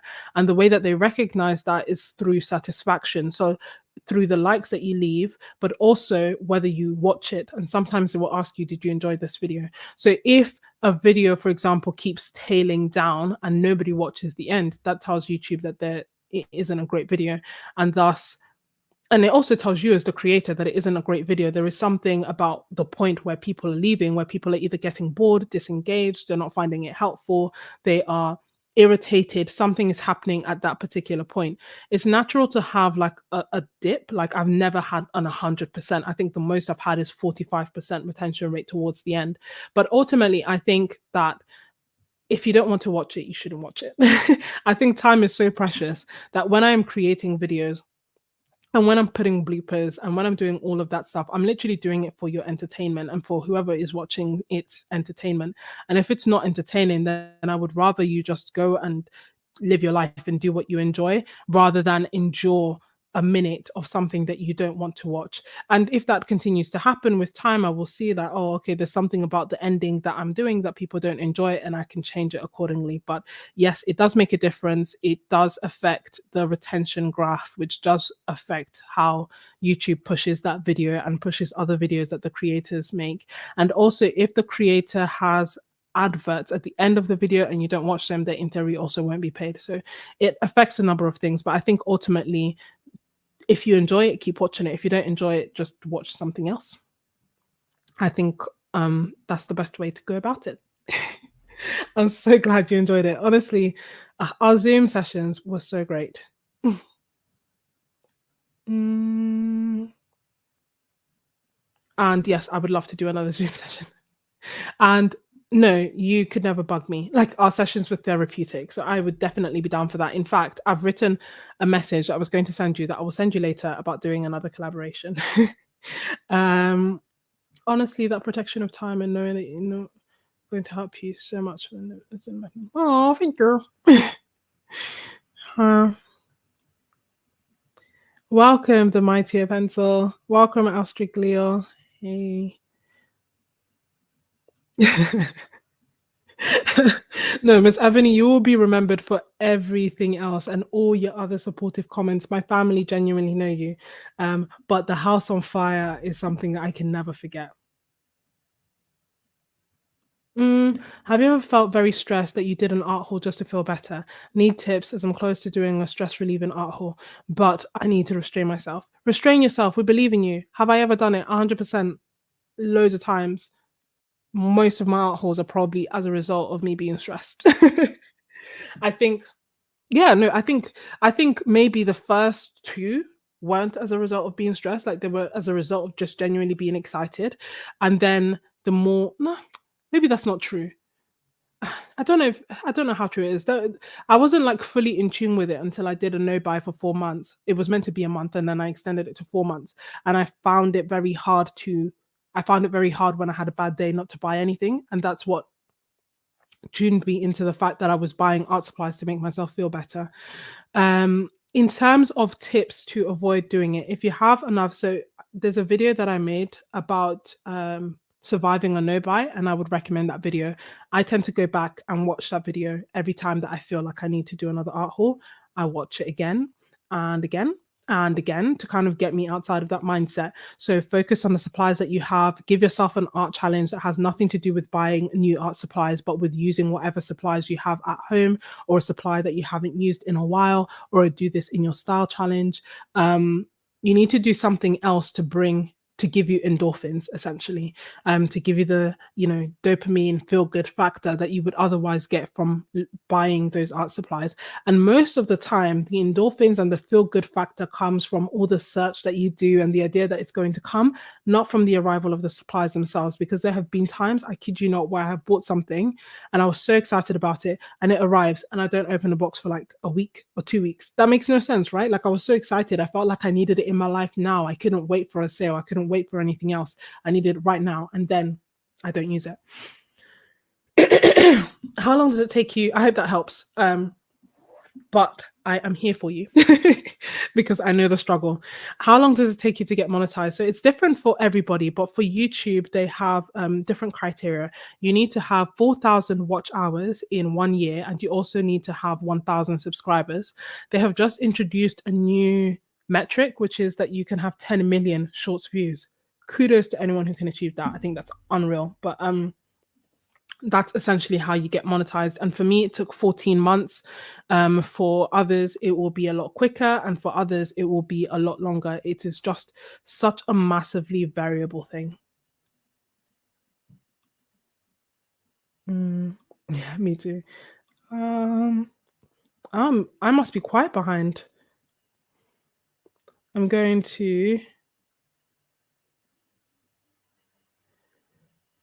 Oh, thank you. Welcome. Low cost mic not working. I don't understand.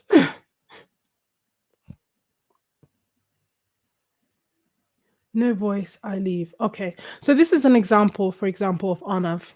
You see, Arnav was there before, and Arnav is now gone. Why? Because he's blocked.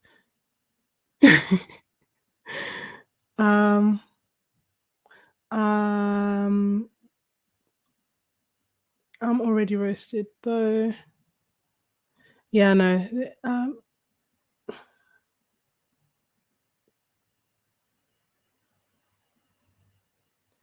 It's hard part. Post 2 minutes. I'm just scrolling down to see your comments. Oh, I think I'm at the bottom. Good luck on your no buy.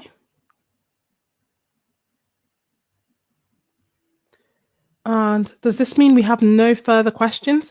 I did receive a few questions on Instagram, but I kind of thought, which I can answer now, but I kind of thought it would be most helpful to answer the questions of the people who are here. My chat is top chat. No, I can see everyone, I think.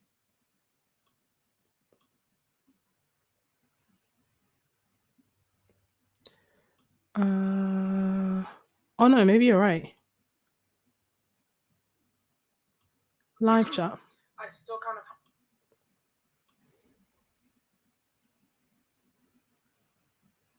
If you've asked a question and I've missed it, do you mind letting me know by repeating it? I've tried to change it.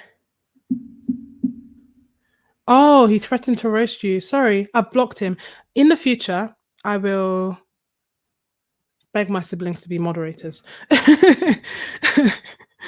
Yeah, no, I've blocked him. We won't be seeing him again in our things. But you see, this is what I mean. It's such nonsense. How did I get into art? So I always loved art. Like I always did it as a child in terms of like drawing and things. I didn't really do that much painting until I was 16, and then I did like art-based textiles because I wanted to learn to sew, to knit, and also to do art. Turns out it wasn't that kind of textiles class. We didn't learn how to sew. It was more about like textile materials as opposed to like textiles like fashion. Um, but so then I did that and I really had a good time. And because it was art based, it allowed me to really explore like doing a bit of painting, doing a bit of drawing, but again, all in the context of like textiles and materials. And following that, I then took a massive break for a few years. And then when the pandemic started again, no, actually, before the pandemic in 2019, at the beginning of 2019, my sister bought me a birthday gift by taking all the siblings out to like a paint day, a paint event. And that I think is what first started to awaken that desire to actually create, because I had such a good time. And you know, when it's something that you really enjoyed doing, you'd completely forgotten that you loved. And then through her thinking about this gift, I was able to start to do that painting. And then from there, towards the end of 2019, I bought a cheap sketchbook and I started doing art. And by the time that we hit the pandemic, I was creating a lot of art. If only. Um,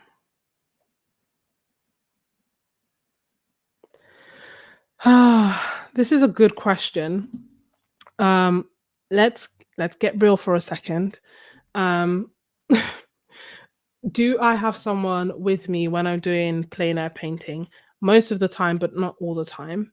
Um, if I am by myself, I will like I think it depends. Like, so for example, if I'm by myself, I'll be I'm trying to think of a time that I was by myself that would have been a video you would have seen. But for example, when I did the limited palette video in the park, I was by myself, but I was near an exit. It was well lit. It's a like safe area that had a lot of pedestrians and like kids around. Um, and same like when I did another video, so I've only done it like twice recently by myself. Um, and reason being, I've like no one has ever been horrible to me when I've done plein air painting or when I've done urban sketching. But really and truly, I don't feel safe. I do have that concern that somebody will take my camera, that someone will take my phone. Um, touching on this lightly and quickly, and probably not again on this channel, but um, uh like a few years ago, someone tried to mug me. And when I say they tried, I mean like it's not like they said, give me your phone and then they didn't succeed. I mean like it was full blown fisticuffs, like it was a mess. And thus I didn't really think much about it at the time in terms and like tried to get my money and then because we were fighting, I got my money back. The whole thing was again a mess. And I didn't think about it a lot right there and then. I didn't think about it that much after, and this um and I didn't really think about the trauma that that may have caused in terms of apart from like the immediate trauma. I didn't really think about it in terms of like urban sketching or creating art because then we went into the pandemic, right? So then I didn't have to create art outside. I didn't create art outside. And then when I started creating art outside, I had someone with me all the time. And I kind of always felt it was odd because post pandemic, I wanted to be outside, right? Because we'd spent so much time indoors and I'd started painting. So I started seeing the world in a really beautiful way, but I really didn't feel safe outside. And it didn't occur to me as to why that would be up until more recently. So all this to say, no, I don't always feel safe. And that is why a lot of the time when I do like my plein air videos or when I talk about painting outdoors, I will give advice like don't wear headphones if you're by yourself. Um, you know, start off with things like cafes and like public areas because in like a cafe or a restaurant or things like that, your phone and yourself and like you're safe. Where is a little bit more sketchy is for example in the middle of London. Like if I were to leave my phone 2 meters, 3 meters away from me and try to record myself and get all these beautiful cinematic shots, it's more than likely that my phone will get stolen. So it's just a question of like trying to balance it. I think if you can go with someone, then do so. If you can't go with someone, then pick places strategically, pick places at a good time where it's safe, where there are lots of people around. I would probably not wear headphones so that you're still mindful of the area. So it's not like you need to be like super alert all the time, but you can at least, you're at least aware of what is going on. And sometimes it's nice to have headphones on with no sound. And that's because you can still hear what's going on around you, but the headphones can be a signal to other people to not disturb you because you're doing something. So that's something that I would sometimes also like to do. But my preferred my preferred way is to have somebody there. Like when somebody else is there, it becomes a really enjoyable experience. When other people are not there, it still can be enjoyable, but I'm just like very, very alert because of what happened. Um,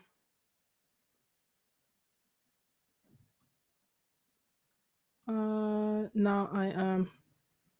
Oh, thank you. I don't know how to make you a mod, but I will work on it and then let you know because that would be awesome. I can I can see it now. Have you some? Yeah. Have I felt intimidated by the art on YouTube? Yes. Yes. I felt intimidated by the beautiful art on YouTube. I felt intimidated by the beautiful art on Instagram.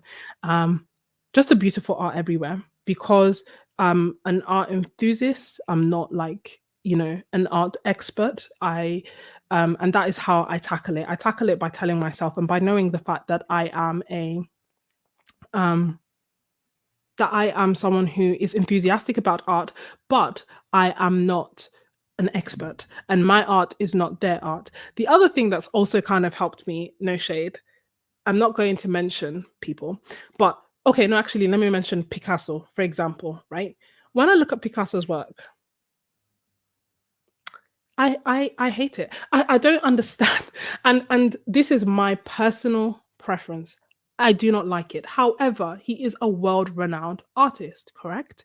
So thinking about Picasso really helps me think about the fact that art is so subjective that truly my art is beautiful to someone. Like my art could be a masterpiece in somebody's eyes, the same way that Picasso's work could be a masterpiece in somebody's eyes. And the fact that, say, I don't necessarily love Picasso's artwork doesn't make him any less of a world-renowned artist than than he is. Does that make sense? So I think that that's something that's really helped me in terms of like looking at art that I perhaps don't really like or enjoy, but is still viewed and perceived as beautiful because it just helps me appreciate that everybody loves art differently, and thus comparison is pointless because yeah, I don't really understand cubism is I think what I'm trying to get at as opposed to like Picasso as a whole, if that makes sense. Oh, thank you so much. Um Do you always have someone with you? Oh, we've answered that. I hope. Ooh, whoops.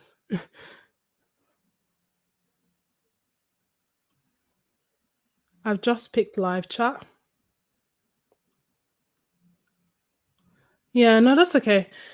I mean, it's not okay, but it it is what it is. It's so strange how you can.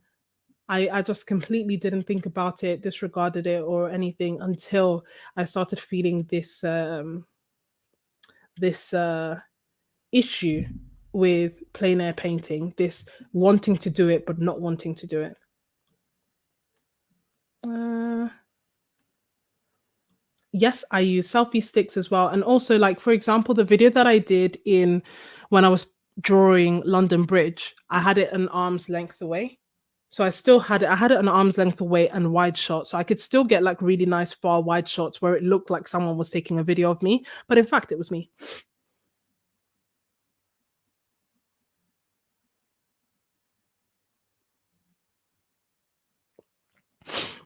Do I get people want to watch me?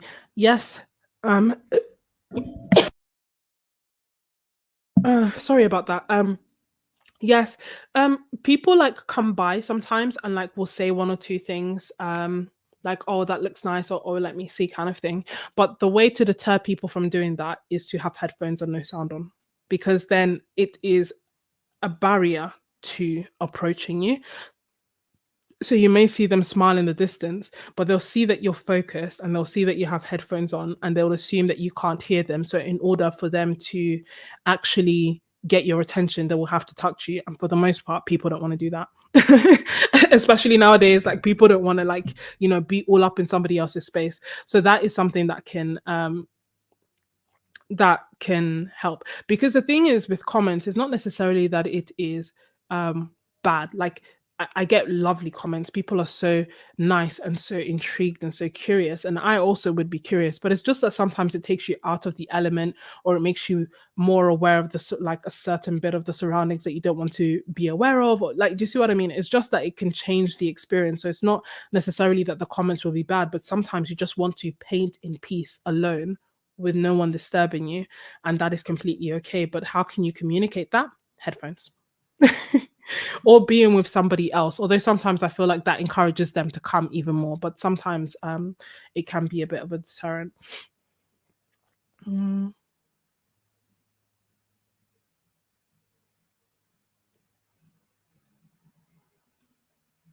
um how long? Oh, we've been doing the Q&A for a while. um to be honest, longer than I thought that we would, but I wanted to answer all the questions. So welcome, Laura. Thank you so much for joining and for all your lovely comments. Like I do read every single one of them.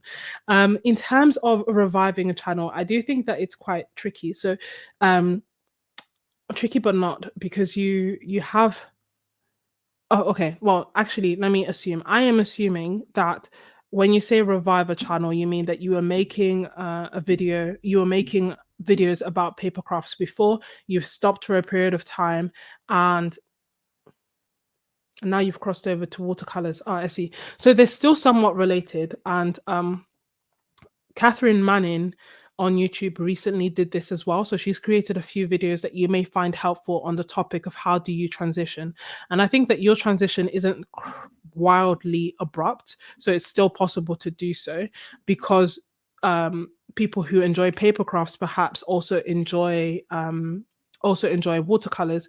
A good example again is Lindsay, the frugal crafter. She used to make like quite a few videos about card making and stamps and embossing and all that stuff. And now most of her videos about like watercolors and oil pastels, etc.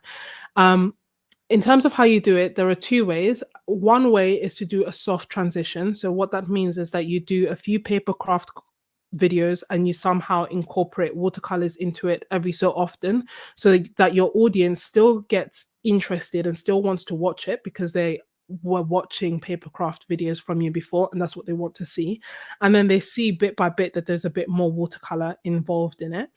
Or you create some paper craft videos, not as many, and then you create more watercolor videos so that they can see that your channel is active, and each video you're referencing your watercolor videos, if that makes sense. So you finish your paper craft video and on how to, I don't know, insert topic here, and then you say, one of the things that you really enjoyed was watercolor, like creating patterns out of watercolor on this before you did the paper craft.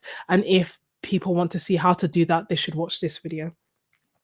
And I think as time passes, people will start, that's to kind of bring over your existing audience to your new niche or to your new group, if you like. The other way of doing it is to just cold turkey start doing watercolor videos, and those who will want to come will come, and those who don't won't. And that can take both of them can take long because I assume that you already have an established audience. Which is a blessing and a curse. It's a blessing in the sense that you have people there who want to watch your channel, but the difficulty comes in the fact that if everybody just wants to see paper crafts and you're making YouTube videos and you're making watercolor videos for YouTube now, and then you put it out, they will all see this watercolor video. They'll say, no, I'm not watching. And YouTube will register that out of 2,000 or 3,000 or 4,000, 5,000 of your subscribers, none of them want to watch this video, right? So it will sense that there is something wrong.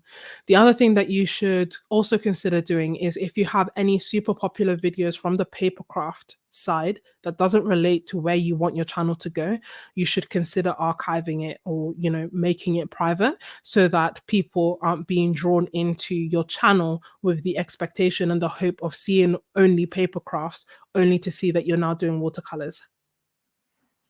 I hope that's helpful. But yeah, Catherine Manning's also made videos about that. So yeah, and actually that's a good point. The third point is to just start a new channel. But I would recommend that if, for example, you were going from cooking to watercolors or you were going from gardening to watercolors, if you're doing something completely wildly different.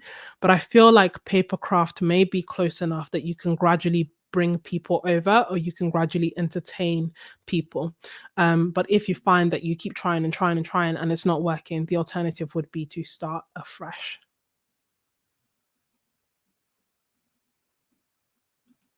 Mm,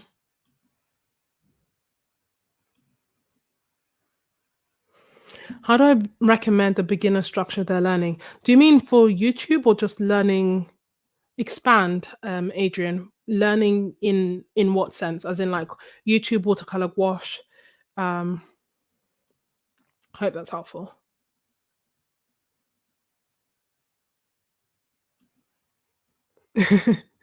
Exactly. What are you guys doing as creating cute art is doing portraits?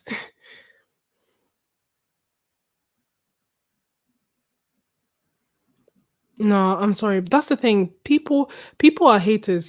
If you have like I don't know if it's a Nigerian thing, but we would say if you don't have haters, you ain't doing it right. Like nobody will criticize or do anything negative if you're doing something that isn't going to actually change your life. Like, do you know what I mean? Like, if you were literally doing absolutely nothing and being completely inoffensive, something that will make no difference to your life, then people will just stay there quietly minding their own business. But as soon as you do something that is outside the norm, that's outside your comfort zone, they can sometimes try to hold you back or hold you down or criticize you based on their own insecurities. So again, you just have to ignore them. Mm. Oh, welcome, Claire.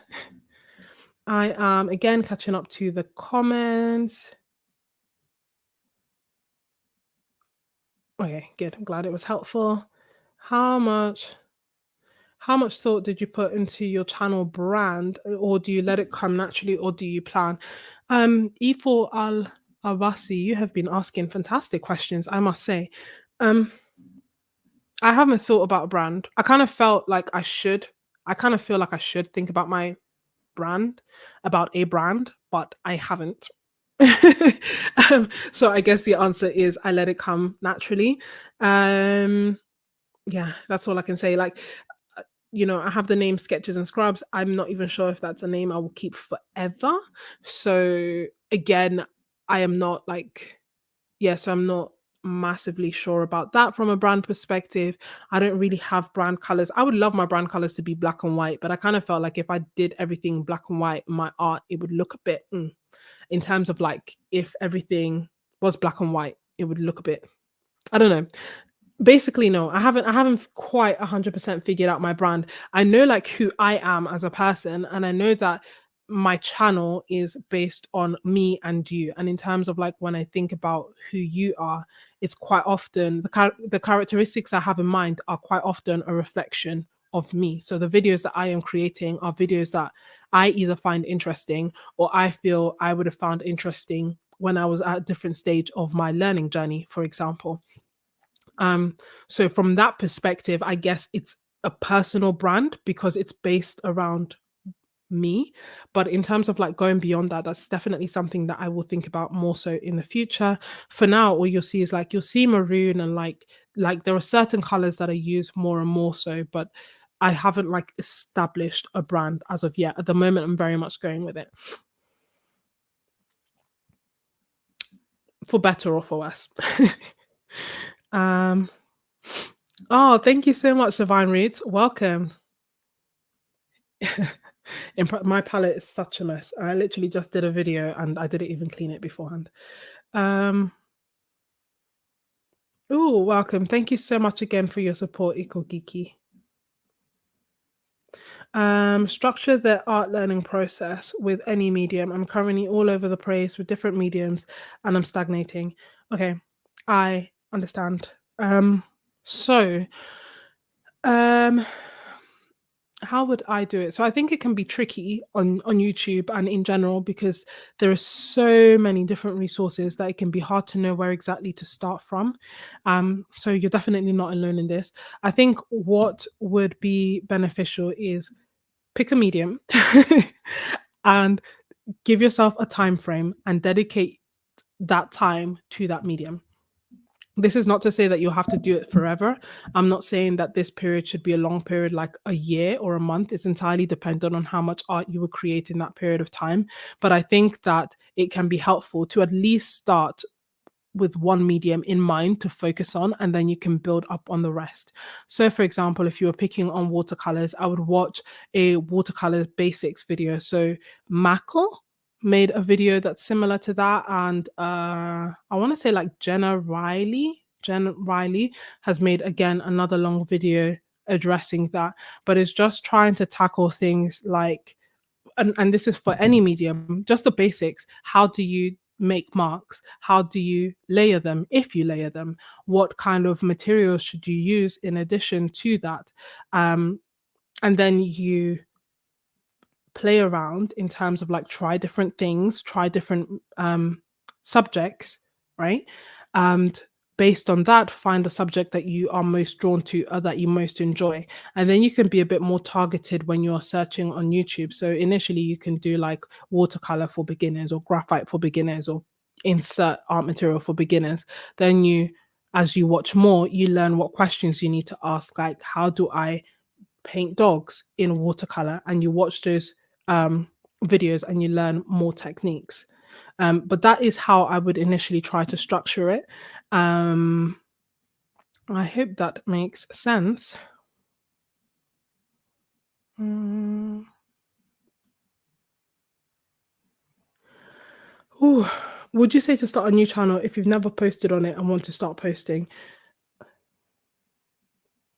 Do you mean if you have a new channel that you've had for a while, you've never posted on it, should you post on it? The answer is yes. Um, yes. Definitely do that. I think I initially created my channel 2 or 3 months before I actually posted anything. I don't think it makes a significant difference to your YouTube performance or anything like that. I think you should just start. No, I haven't. I'm gonna get a drink because I'm I am getting parched. But no, the thing that I feel clear on, which I don't necessarily see as a brand, is who I am creating for, what I am creating, and why I am creating. But when I think of brand, I think of like brand colors, brand message, and all things like that. And that aspect I haven't really done. I did dedicate a lot of time to try and figuring it out, but it just never really came to me, and it felt like it was something that I was then using as an excuse to not create YouTube videos. And I was like, well, what matters more than my brand colors is is whether I create a video or not. Mm.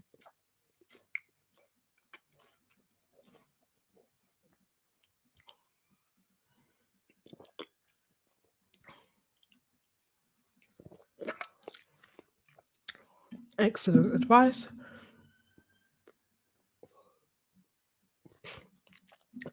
This is a very good point. And like a very good question.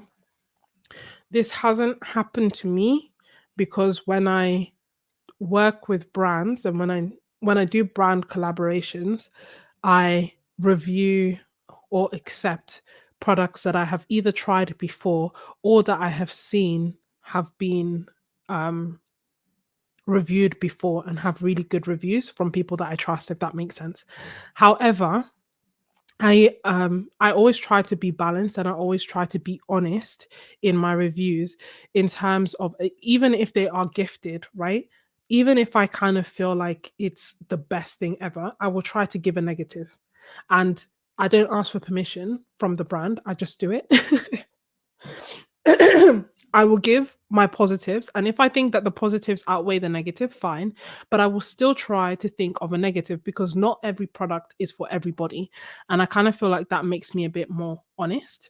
Um, in terms of like in my thinking process as well. And it means that even if I am enamored by something, I can still think of something why or a reason why someone wouldn't necessarily want it or enjoy it. But the other way that I think that one could go about it is and this is something that I did with a brand that I hadn't used before, and I told them before the collaboration.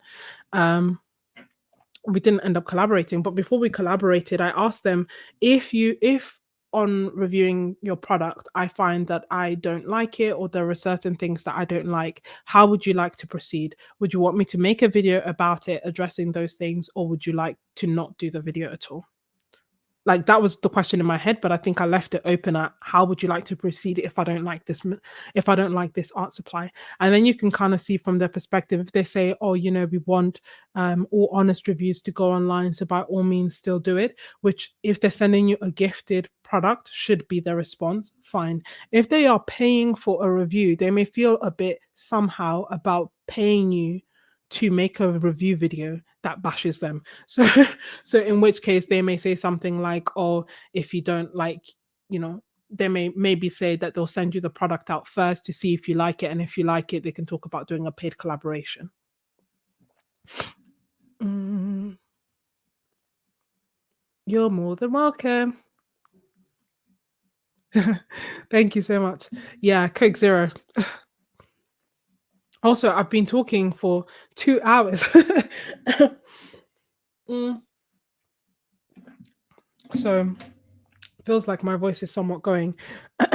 Now, um I hope that was helpful. I am looking at the questions that I got asked, and I will quickly address them. If you have any questions that you want to ask, by all means, feel free. I feel like I think part of the reason that I did this is because I see a lot of live streams online where they give YouTube advice, and I think it's really good advice, and I watch it. But then I never get my questions answered.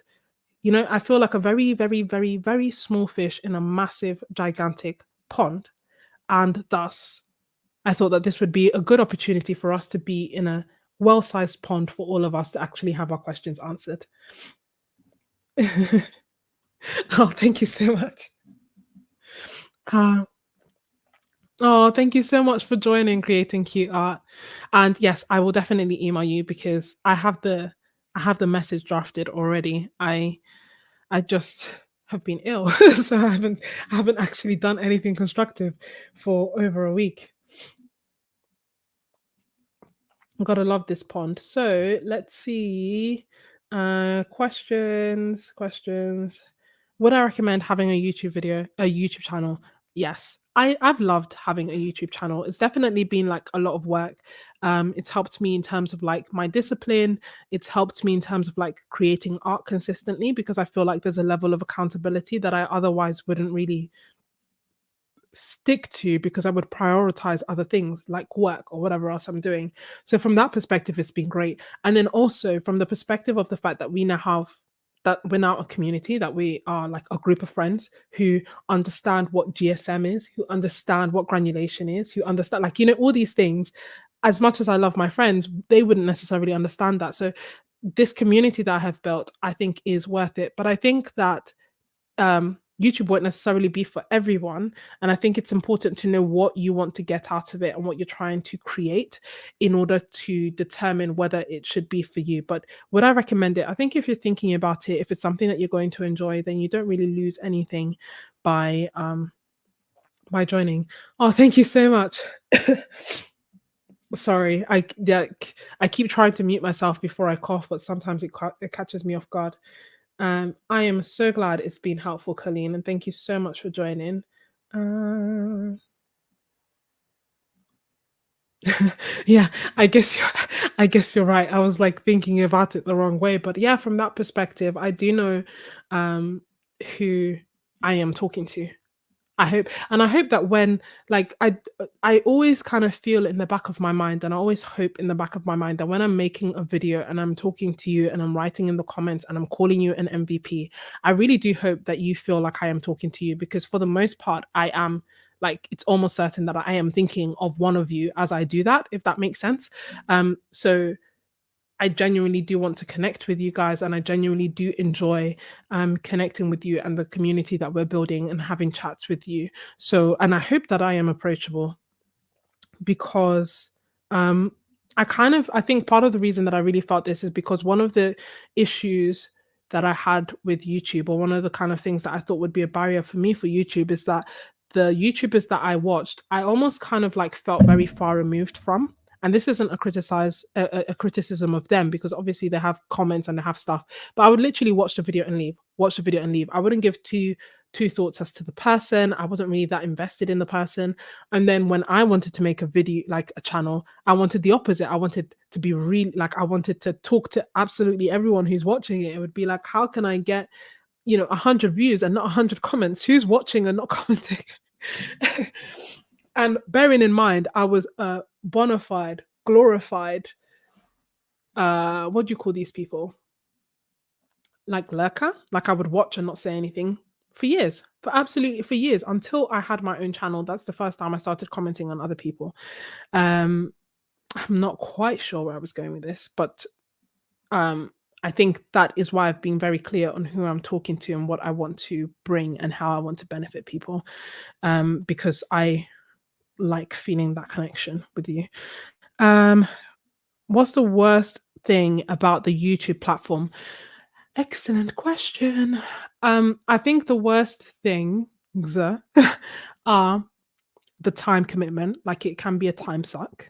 Um, also there can be a drawback with turning something that you love and you enjoy and you do for fun into something that comes with a level of expectation, right? Because you, especially if you're going to be consistent, etc. It's just it changes it. So although I'd still find art relaxing, it's not quite the same as it was when I was doing it by myself, laying in bed. Now I can't, paint or draw while laying in bed because how will I record that for the most part? Do you see what I mean? So I think that the way that it changes that is quite difficult. The other thing which I struggle with, and it is so bad, and I need to stop. And if you're doing this, you're not alone, but you shouldn't be doing it, is the analytics. I watch the analytics like a hawk. I watch them way too much. Way, way too much. To me, it feels like, oh my back. It feels like the only way that I can truly tell if what I am doing and what I am making is good enough. Um, but it's just not healthy. It's just not a healthy habit to have. I think looking at it once a week would be fine. I personally look at it multiple times a day. Like, this is me being completely transparent and completely honest. Um, yeah, I don't know why. It's just it's just what I will quite often do. And as a result, and part of the reason that it's not helpful is that if you have plugins like vidIQ and TubeBuddy, which if you don't, they are great. You should get them. Very helpful. Um, TubeBuddy is helpful in terms of like thinking of tags and making tags, which you don't need to do that much anyway, but it's still helpful. vidIQ is helpful, and TubeBuddy, I want to say, is also helpful in terms of like showing you your recent performance. But that is also the drawback. Every time I log into YouTube, whether I'm creating a video or not, if I'm watching like a general YouTube video, I can see the analytics. So the analytics are always in the back of my mind. I can see their analytics, I can see my analytics. Um, vidIQ is also helpful again for showing you analytics. It can do things like a channel audit, which is a free feature where they look at the past 30 days and they look at the videos that you created that have gained subscribers, the video that you've created that have the best watch time, the best click through rates. If any of these terms are not making sense, please let me know. So it will look and tell you like the best of all these things, and it will also tell you the worst of all these things, the ones that are losing your subscribers, the ones that are not getting clicked on, and the ones that are not getting watched very long. So that's also a helpful feature. And then it can also help you with comments so that you can set like presets. It's just, they're very helpful plugins. But by the nature of having the plugins, I can see analytics all the time. All the time. Any video I see, it will compare their analytics to my analytics and show me a graph.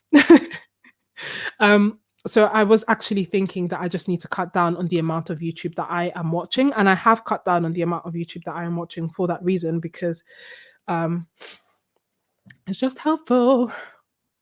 I am so glad that it's being really helpful. Team granulation, love it. Oh, thank you. Good, Claire. That is what I'm hoping for, because I am talking to you. That's the thing. That's why I ask questions. I genuinely want to know you. Hello, Erica. Welcome to the fun. Mm. Honestly, I love the community tab. This is something that I think people should make more use of. And I love the community tab just as a way to vocalize and externalize the multiple questions that I have.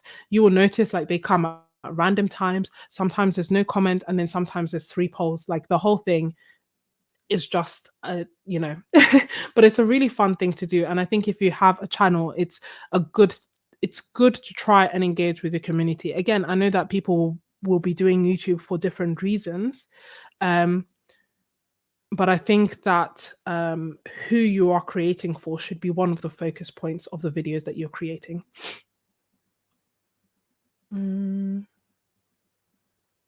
Oh, thank you.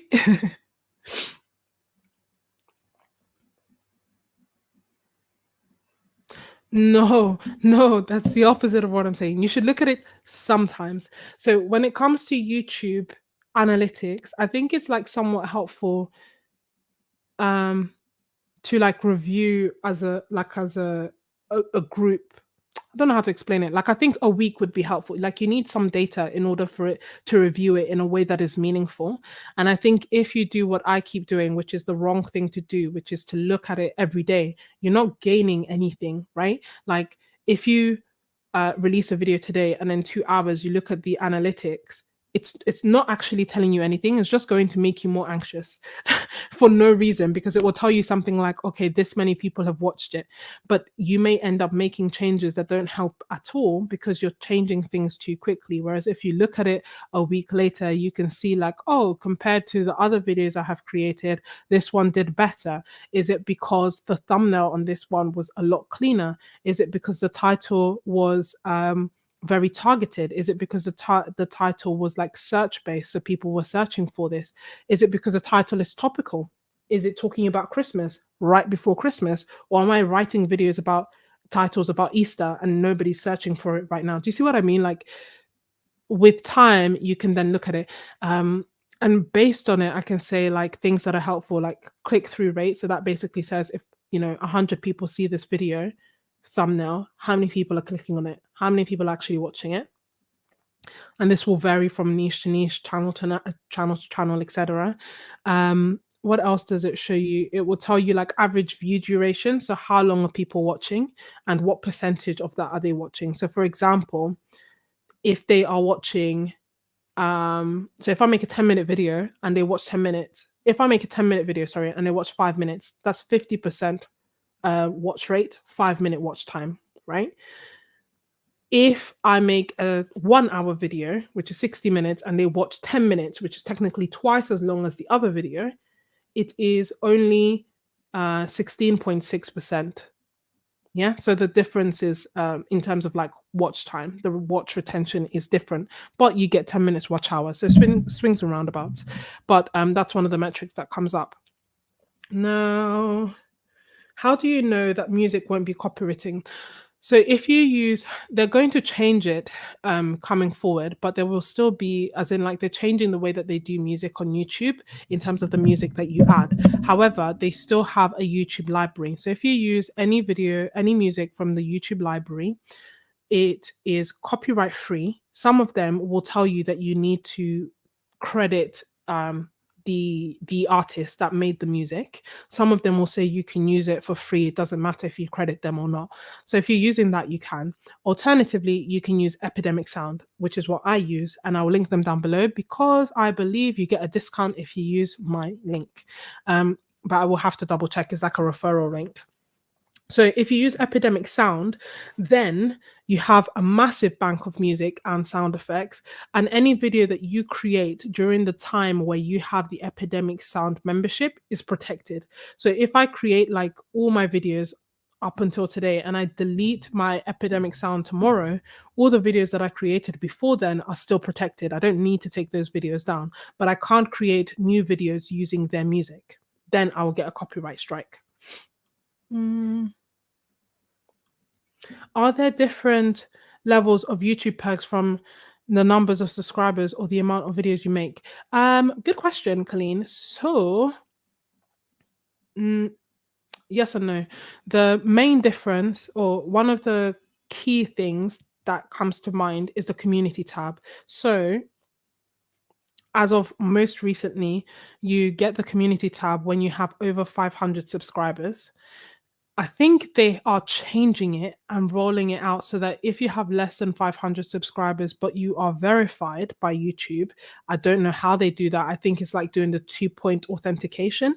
Then they will allow you to have the community tab as well. But for the most part, it's 500 subscribers.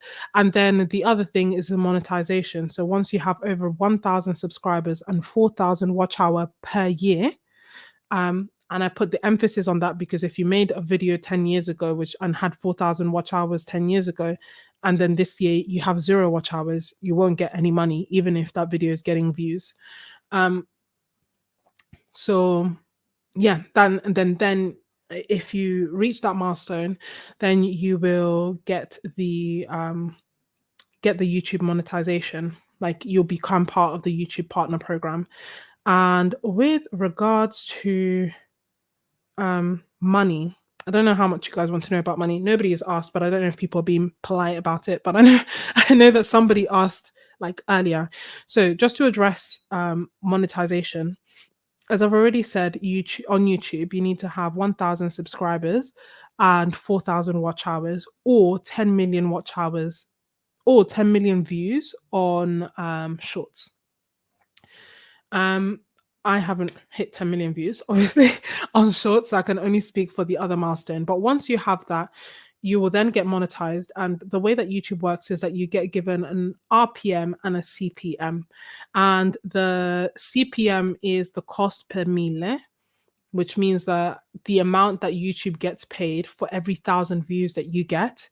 And then the RPM is the amount that you get paid. So the proportion of that that you get paid for every 1,000 views that you get. And the CPM, the amount that advertisers are willing to pay YouTube, will vary drastically depending on your niche, depending on what kind of videos you're making. If you're making finance videos where the big boys are watching and they love spending money, and they're going to spend money on the courses and this and FX and whatever else, then the advertisers watching that will spend more money for their adverts on those videos. If you're making tech videos, and again, like, you're recommending like lots of tech, the tech companies have more money, they will pay more to advertise on your video. So your CPM will be higher. Obviously, we're not making those kind of videos. We are making art videos, which means that our CPM is slightly lower. And my CPM, which is the amount that YouTube gets paid, I'm just opening my thing so that I can make sense. Okay. My CPM's higher than it is normally. So I think the other thing that changes, which I should mention, is time of year. So end of year, people are like push, push, push, third quarter, use up their advertising budget, blah, blah, blah. And so the CPM spikes, kind of goes up a little bit. But just to normally my CPM, so normally the amount that advertisers are paying YouTube for me to advertise on my videos is around £8. Yeah. So for every 1,000 views, they will pay YouTube £8. And from that, I will get £4. So when you look at a video, you can work out how much I'm making per video. If it has less than 1,000 views, then I'm making less than £4 for that video. At the moment, my CPM is £11 and my RPM is £5. So it's gone up massively because of December. That being said, even though that's gone up, my views have drastically gone down. So I'm actually on cue to make less this month than I have any month beforehand. But it's the way the cookie crumbles.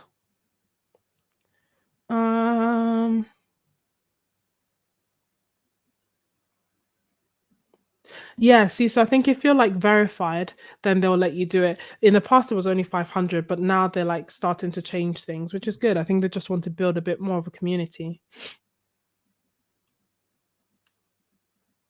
Oh, thank you.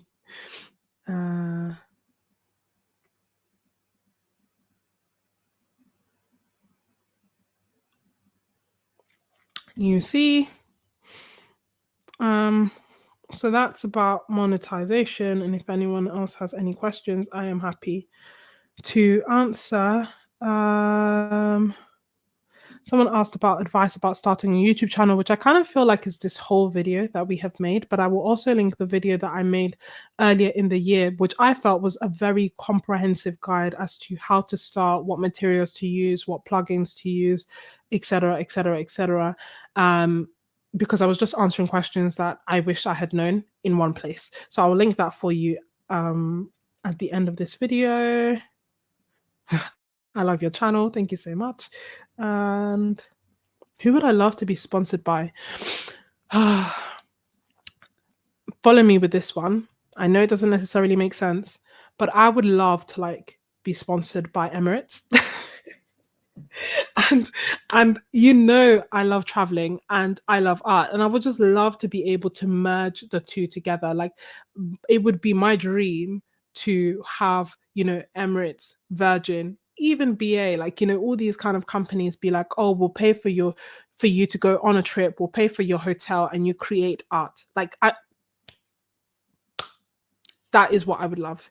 Or like, can you imagine, we not only that, it would be they, sponsor that, and they sponsor like a course in Italy. When we go to Italy, we fly there, there's a course, everybody comes, we paint, and then we go home. Like, I would love that. In terms of art brands, like, thankfully, like, a lot of the art brands I'd love to work with, I have started to work with already, but some that I haven't, like Daniel Smith, Strathmore, Winsor and Newton, like, the big boys. Mm. Have you ever worked on a video but felt that it just doesn't work? And if so, how do you deem a video unsalvageable? Yes, I have. I have plenty of videos that are half edited or not edited at all after I went through the arduous task of recording them. Um, and the way I don't know if necessarily I would call them unsalvageable. um, but I think because I have more video ideas that I have time to actually create them. There comes a point where I will try to be editing two videos at the same time, or multiple videos at the same time, and then there will be videos that I will create that are feel a bit more time sensitive, and I just will have to pick. And then I will not pick that video that I don't necessarily enjoy as much. Unfortunately, like, say for example, I have a lot of tutorials that have never seen the light of day. Um, and that's just because I feel like when I look and I see like what videos get views and stuff, they don't tend to get views as much, which to me means that it's not something that you guys find as beneficial, and they take a long time to edit. And thus, when faced with that, or perhaps a different kind of video, I will then decide, okay, it is better for me to save my time and do something else. So the answer to your question, I suppose, is if I have another video that I need to edit that is time sensitive, I will deem that video unsalvageable and I will continue. However, if I have no other video and I have no other idea, and it's just me getting frustrated because the editing is taking so long, I will push through and I will edit it. Done is better than perfect. Um, that is definitely something that I try to remember, because there are honestly times that I've spent days and days and days and days and days editing. And then when I look back on it in like 2 months, I'm like, it's not even that great. And I put in so much effort. So done is better than perfect. Just keep practicing. And if you have loads of videos to do, pick your best one and run with it, and then work your way down the list. And if you never get to the video that's on the bottom, like, I saved them, they're all in my maybes folder. Like, I have one maybes folder and one sort this out folder, and they are there as reserves should the moment kind of strike me where I look back and I'm like, actually, this tutorial is everything I want it to be. Why haven't I edited it? And then I will edit and put it out.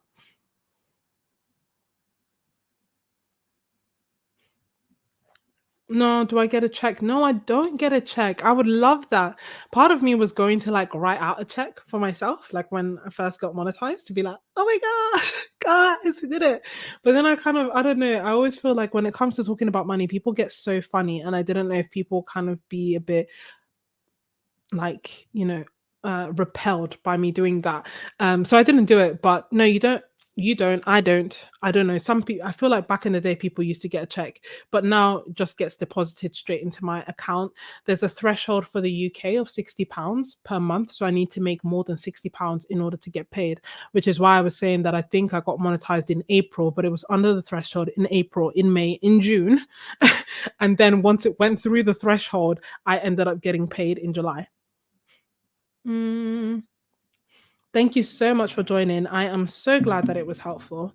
Does anyone have any other questions? Do you feel like all your questions have been answered? You understand thumbnails, you understand SEO, you understand monetization, you understand working with brands. I feel like I've been pretty open about everything, but if there's anything that I haven't addressed, please let me know. I'm checking the questions that I got on Instagram, and I am also checking the questions I got on the community tab. Mm.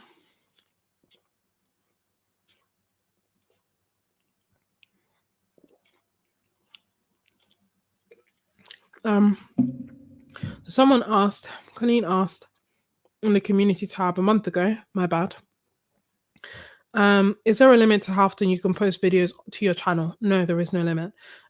Say per day or per week? No, there is no limit. But I do think that if you end up posting a lot on your video, a lot on your channel per day, you end up almost stifling the performance of the videos that you are creating. So I think it's good to, and then also you wouldn't necessarily be able to interpret and understand the data from what is happening. So I think it would be like if you want to do one reel and one video, okay, fair enough. I mean, one short and one video, okay, fair enough. But I wouldn't recommend like posting 3 videos in one day and then nothing for a week. I think it would be a lot more beneficial for you to post 3 times a week and have it be consistent in that way and kind of just schedule it ahead of time. But no, there is technically no limit. The other thing is your subscribers, I think, will get up to 3 notifications from you per day. So if you post 5 videos in one day, they'll get the 3 notifications. But the notifications will include things like videos, long form videos, live streams, things like that. So I'm not 100% sure, but I do believe they have a limit on it. Good. I am glad. Oh, good. I am so glad. Hey, Jay Nathan. Welcome. Also check in to see if there are any more questions on the community tab. Are there different levels? We've kind of already touched on. No, there are no different levels. And now, as we've established, community tab can be open to any number of subscribers. Special programs or devices? No, I just use my phone. I don't use any special device of yet. And I've been doing YouTube for 2 years, although I want to transition to using a camera so that I can have 2 camera angles, one with my phone and one with an actual camera. Special programs, I just use iMovie, which is the free software that comes with my Mac. Canva is bae. If you like, I don't use Photoshop or anything like that for my thumbnails. I use Canva, and I think that that's really invaluable also in helping you add extra features to your videos, like overlays and titles, etc. I love overhead. I do really love overhead. And to do overhead, you can either use a gorilla tripod. You can either use a gorilla tripod like this, or you can use like a proper tripod, which I can't quite show you. Can you see? Oh yeah, like a proper tripod like this, which I can link for you. And if you use a gorilla tripod, I advise, if you can, to attach it to something that isn't your table so that it doesn't continuously shake as you are coloring in or painting. So I used to attach it to my windowsill, for example, or attach it to your light, just something that isn't attached to your actual table. But I do think that overhead is like is really nice. That being said, I think that having variation is also quite nice. So some shots that I have seen from other artists that I've quite liked is almost coming from this area here. So looking top down, but almost from like behind my shoulder, like as if they're peeking through behind the shoulder. So for that, I use the gorilla tripod. So there are a number of different ways that you can do it, but yeah, I personally love overhead.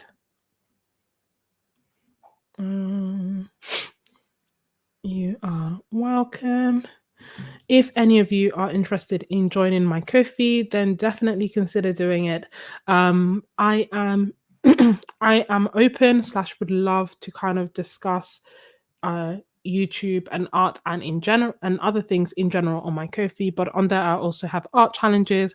I have Discord, which is essentially where we talk like where we talk like normal, as in like we chat and then we do our video calls as well, so that I can see you if you want and I can hear you if you want, and vice versa. I do monthly art challenges. I do exclusive videos just for Ko-fi members.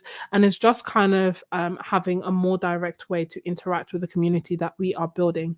I think as time goes on, I would love to also do more talking about like YouTube and the business side of YouTube and the things that I do and don't do and contracts and all that stuff, which is kind of like what we've discussed now, but a little bit more one-on-one. Just because, like I said, there are resources out there, like, don't get me wrong, but like I have asked so many questions and I've tried to get in touch with so many people and I've tried to get so many channel reviews. And like I said, I'm a very, very, very small fish in a massive pond. And this is building like a smaller pond that is supportive but equally beneficial, if that makes sense. If I don't know, somebody else here will know. For example, like when it came to the community tab, you guys were able to update the rest of us. So if you are interested in joining my Ko-fi, then please definitely consider it. It would be awesome. It is a membership, but you can also tip on there if you want. But if you join the membership, that's how you get access to all the rewards.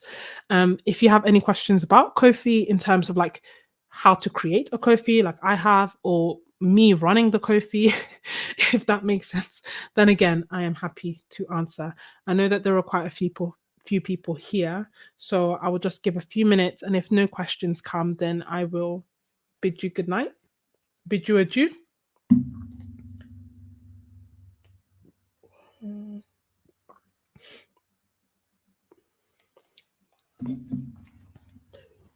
Mm.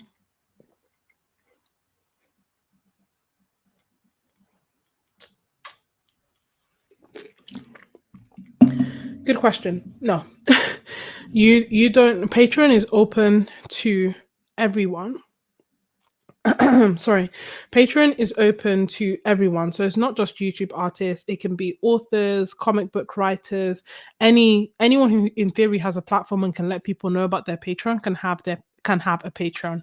um my Ko-fi is the equivalent of a Patreon, but the reason that I picked a Ko-fi instead is because the fees are less and it has more things in one, if that makes sense. So I kind of felt that as the channel grows and as my Ko-fi grows, it would make more sense. But honestly, also, um, I was speaking to other YouTube artists, and someone like had advised me that Ko-fi was better than Patreon. And when I looked into it, I kind of felt that way. But yeah, no, you don't have to have a certain number of subscribers in order to do it. But I do think that it's good to sometimes have some.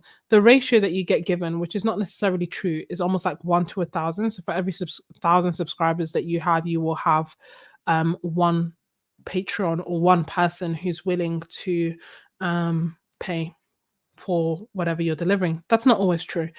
Um, the consideration that I would give to this, though, is that quite often the rewards that you create, you will have to create irrespective of how many Ko-fi members or Patreon members you have. So it can be work, and there are quite a few good videos about how to avoid burnout and how to avoid over expanding yourself when it comes to creating a Patreon. Because, for example, if you say that you're going to create 5 videos a week, 5 videos a month, even if you only have one Patreon, you still have to create those 5 videos. So the workload is still the same, especially initially. But you can certainly do it at any point where you feel that it would provide value, and both to you and to the people who are joining.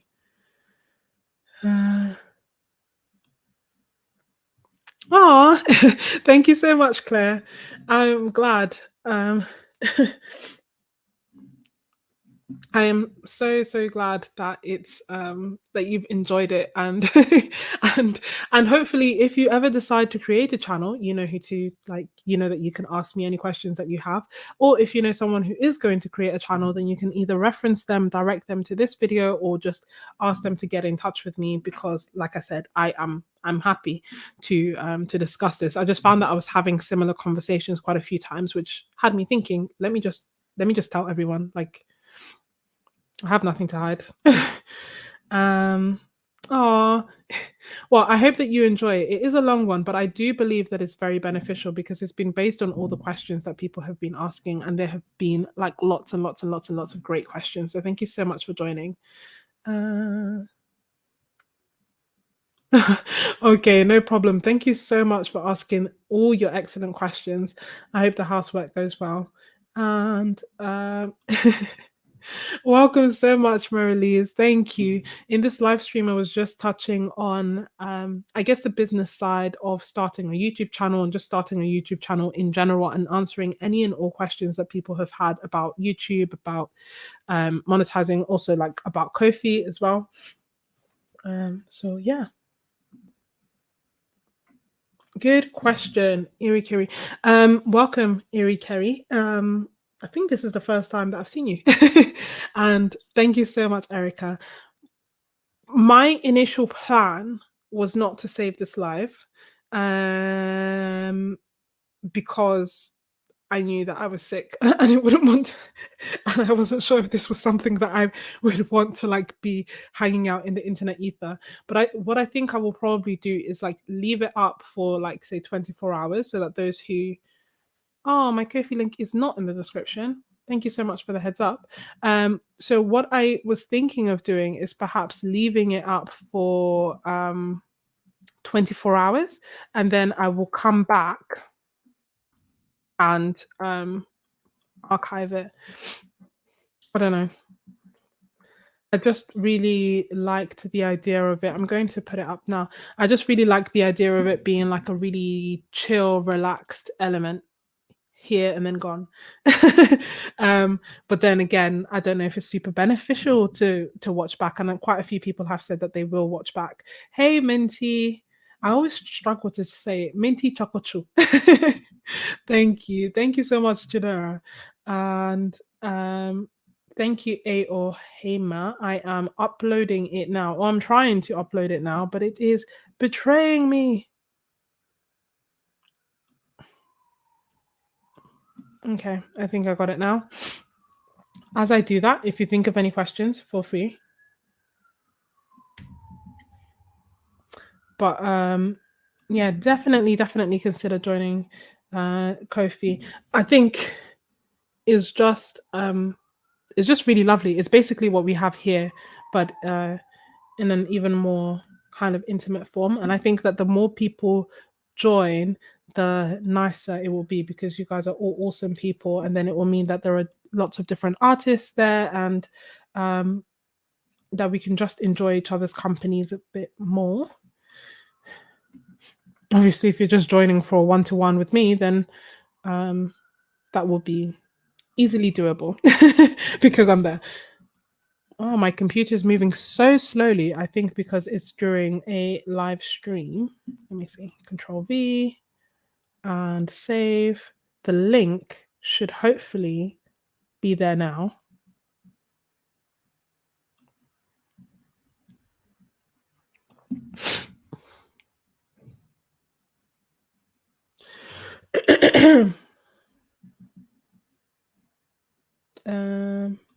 But yeah, so it will be up for the next 24 hours. That much, let's guarantee. Like that much I will do.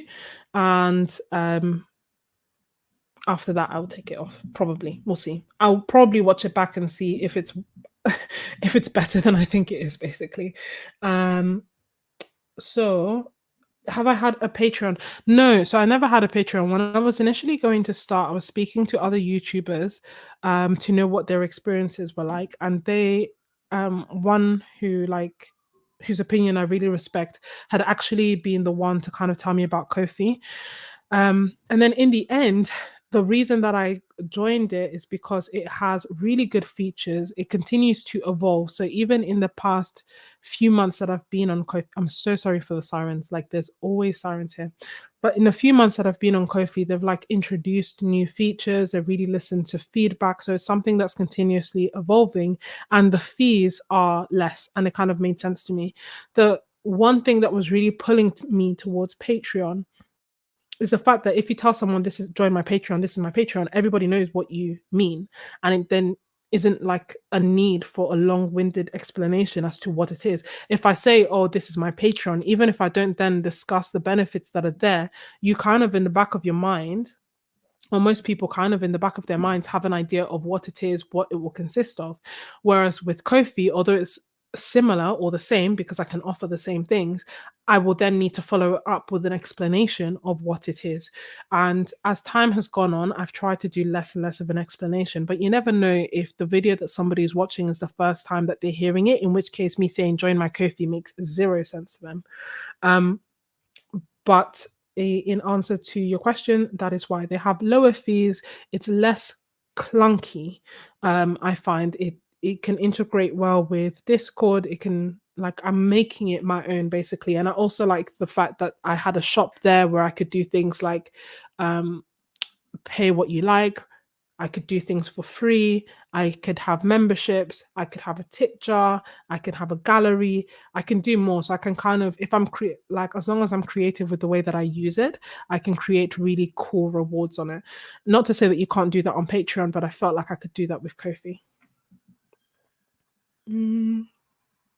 Yeah, I really enjoy the Discord because the Discord I get on my phone. So when someone messages on Discord, for the most part, um, I'm terrible at replying my texts, but but I am better at the replying at my Discord. So I will literally like get a message and be able to see it on my phone, and through there, it just means that I don't know, we get to chat, we get to share our art, we get to do the art challenges, we get to do all these different things that sometimes that's just difficult to do on YouTube. And as I've kind of alluded to, I really like us talking. I like the connection that we feel. I like having art friends, basically, and that is what it feels like on there.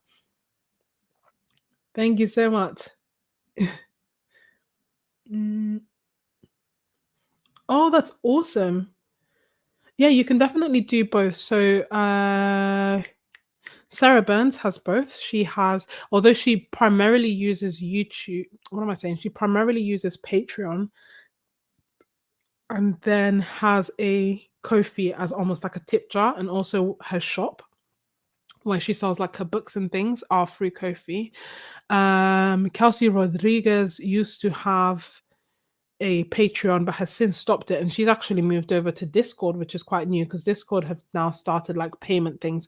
But I like the idea of keeping Discord as a reward for Ko-fi, if that makes sense. I don't want to do like Discord as a separate thing. I like it's the place where we can chat. It's like the WhatsApp for my YouTube people, basically.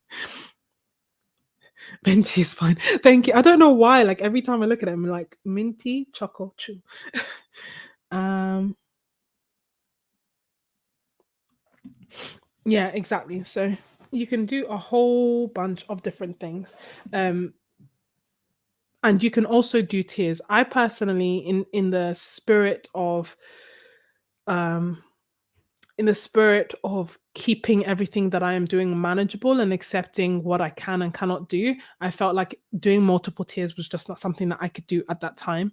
And thus, I started with one tier with everyone. Everybody gets the same rewards. It's all happy days. And if time changes and say people want less or more, then I can think about maybe doing that. But for now, I really like the idea that we're all in this together. We're all doing one thing. But I'm definitely open um to experiences and to your opinion on Patreon, because yeah, it's definitely something that I'm still learning about when it comes to like managing a Kofi as well. And I've been very fortunate because obviously um the realest of the real MVPs have joined. So I almost feel like, I have the best of both worlds in terms of like I have YouTube and then I also have like really awesome people on Kofi who are like keeping me going and definitely encouraging me. So yeah, that's the general gist about Kofi. But does anyone have any other questions about YouTube, about running a YouTube, starting a YouTube? Do you feel prepped and ready for 2023 when it with regards to joining? Mm, Joining this beautiful YouTube family or joining my Discord? My Discord, my Patreon, which what? My Ko-fi, which will then give you access to my Discord because I do not have Patreon.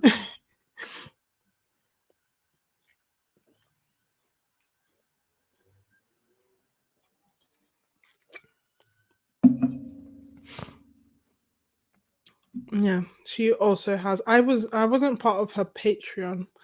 Um, I only have two at the moment. It's almost like I cut down on art supplies and joined Patreon. Oh wow. That's so cool. I didn't know it was integrated. My bad.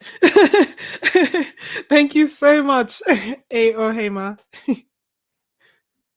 I don't know what you did or how that happened, which is interesting because yeah, I honestly don't know what.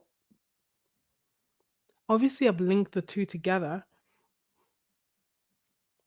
Uh but I don't know what's happened. But either way, thank you for whatever you did.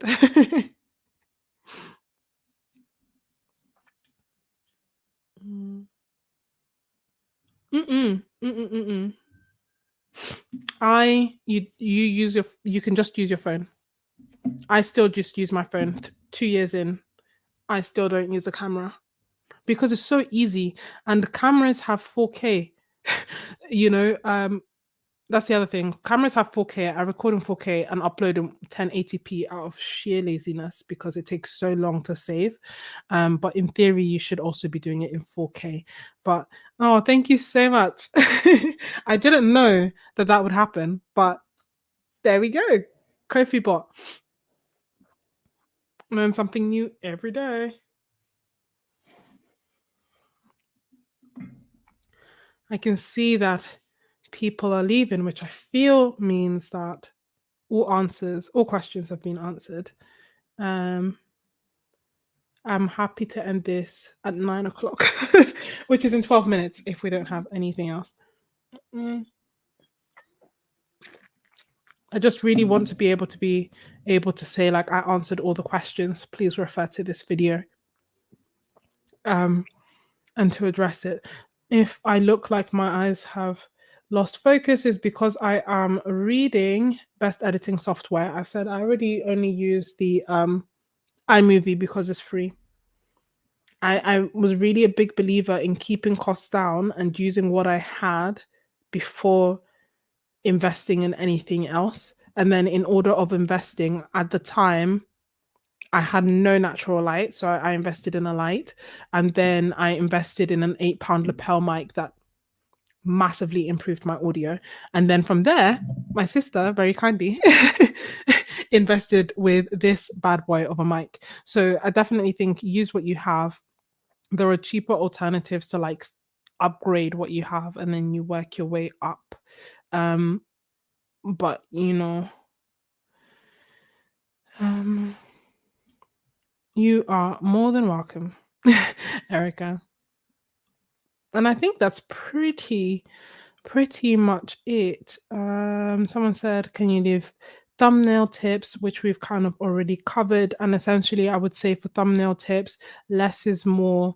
Look at Netflix thumbnails because they seem to have like nailed down the science behind getting people to tick every time that you click on a video. Think to yourself why you're clicking to the video. And I don't mean in passing, I mean actually be analytical about like, what is it about this video? Is it the nice clean white background? Is it the fact that it's a this versus that? Is it like, what exactly has made me click on it? And if you start seeing that there's a video that you keep ignoring on your homepage over and over and over again, ask yourself, why do I keep ignoring that video? Is it because the title doesn't appeal to me? More than likely there's something about the thumbnail that you don't like, or you just don't find the topic interesting, but it's always worth thinking about it. No, please feel free. It's up to you. If you want to ask, I am more than happy to answer. As I say, I will be here for the next 10 minutes. But if you want to watch it back, that's fine. But part of me is, I feel like I've answered all questions on YouTube. However, there is a chance that your question hasn't yet been answered, and in which case it would be a shame to come all this way and not say anything. So if you feel comfortable asking, by all means, feel free. If you would rather not do that, then that's okay as well. But just know I don't mind. I am always late.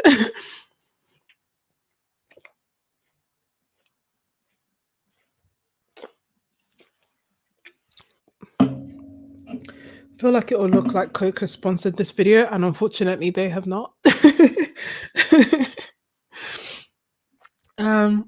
But let me check. Oh, someone asked about the legal aspects of YouTube. That's interesting question. In terms of legal aspects, I think the main things that come to mind are copyright. So you can't use anybody's music that isn't copyright free. So you should use YouTube Library or you should use Epidemic Sound. The other thing that kind of comes to mind is also copyright clips. I don't think this would be a massive issue for us. It's more so for channels that do like reaction channels. Um, that are reacting to something and you want to show what you're reacting to, but what you're reacting to doesn't actually belong to you. Whereas art channels, for the most part, I think as long as you are not using copyrighted images, let's say, for example, which, things that make sense. I wouldn't now go and like take another artist's piece of art and put it on my video and create that art without at least trying to get it, like without at least not even trying, at least getting in touch with them and letting them know. I made a video, for example, about my favorite artist on YouTube, and if you want to know that, definitely watch that video because like I love them. But in that video, I featured their art and I spoke to all of them about featuring their art because otherwise that would be like disrespectful or a breach of copyright. Even if I meant well, they may not want their art on my channel. So that's the like legal aspect. And the other thing that I think is perhaps a bit more pertinent as you start working with brands, less so when you're working with other YouTubers, is like considering things like contracts. So as I've started working with bigger brands, I've started making contracts and signing contracts, etc., just so that I can, just so it's a good way of outlining expectations. My expectations, your expectations, we're all on the same page. And if there's anything on the contract that is an issue, that is fine. We can discuss it and we can change it and we can then all be on the same page. I have no intention of ever taking anybody to court, God willing. But that being said, I think that sometimes it's important to protect yourself, especially say, for example, some of the like sponsorships and brand deals that I have done have involved me sending pieces of my art or sending like videos and sending all these things. It is very clear that we understand our responsibilities and expectations when it comes to things like that. For example, I don't want to see this video in 2 years' time on an advert that we haven't discussed. Do you see what I mean? So in terms of legal aspects, I think that that is what that is where I would recommend like having a contract. Um, was there a particular reason that you did this live stream? Do you hope more artists will start channels? Oh, that is a good question. I In terms of like hope more artists will start channels, I don't mind. Like for me, um, if artists are starting channels, it doesn't really like for me, what has a bigger impact is artists talking to me. So like artists in my comment section and us chatting. But the reason that I did this video was because I was getting a lot of questions about starting a YouTube channel. I was getting a lot of questions about my Ko-fi in terms of like how I was running it and how it works and how you do the memberships and things like that. And also, I had been trying for a long time, like, especially the first year that I started, I was trying to get a lot of reviews, a lot of advice as to what I should do for my art channel and how I should grow on YouTube and what I should do on YouTube. And a lot of it I learned the long way, watching lots and lots of videos and talking to lots of different people and trying to figure it out and lots of experimenting back and forth, etc. And I basically wanted to create a shortcut to that, and I wanted to let people know that you can approach me, you can ask questions. I don't mind talking about money. I don't mind. I think the only thing is I can't really say like how much each brand paid me. Like I think like I'm pretty sure I signed something to that effect. But apart from that, I'm like pretty much an open book, with the aim, hope, thought practice being that I am for others what I wanted. And like I said, there are many very helpful channels with experts who will give lots of advice. But when I watch them, I sometimes feel lost. I sometimes don't feel heard. And I wanted a place where we could all be heard and everybody could have their questions answered.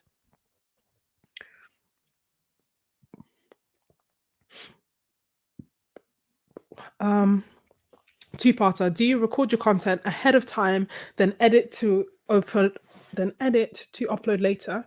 Is there a proper scheduling planning in order to be consistent? So yes, I tend to, apart from this, which is obviously like a live stream, I tend to record my videos and then edit and then post them. And for the most part, it depends on what I am editing. It depends on what I am going to post, but sometimes, say for example, I have no makeup on now. This is a very chill live stream, not because I didn't have time, but just because I've been I've been sick all week and I just did not have it in me to put on any makeup. But hypothetically speaking, if I were to put on makeup and like more times than not, what tends to happen is that I have a list of videos that I want to create, like a long list, long list of video ideas that I want to make, and a rough idea of when I want to make them. My system is far from perfect. I am not one of these like super organized individuals. Um, so say I'm going out and I put on makeup. I'm like, huh, I can't waste this makeup. So I will do a video. So for example, there's like I think the Paul Rubens video. You will see that I'm like fully glammed up in that video. Why? Because I went out and then I came back from going out and I was like, this video is too good to not be seen by the world. Like this, the way I look is too good to not be seen by the world. In which case I will then record one video or two videos. I'm not saying that this system makes sense. I'm just saying that this is the system that I have been doing. And sometimes I will record multiple videos and then work my way through editing those videos. And as for a proper schedule or planning in order to be consistent, I think it will very much depend on you and the type of artist and person that you are. I am not very organized, unfortunately.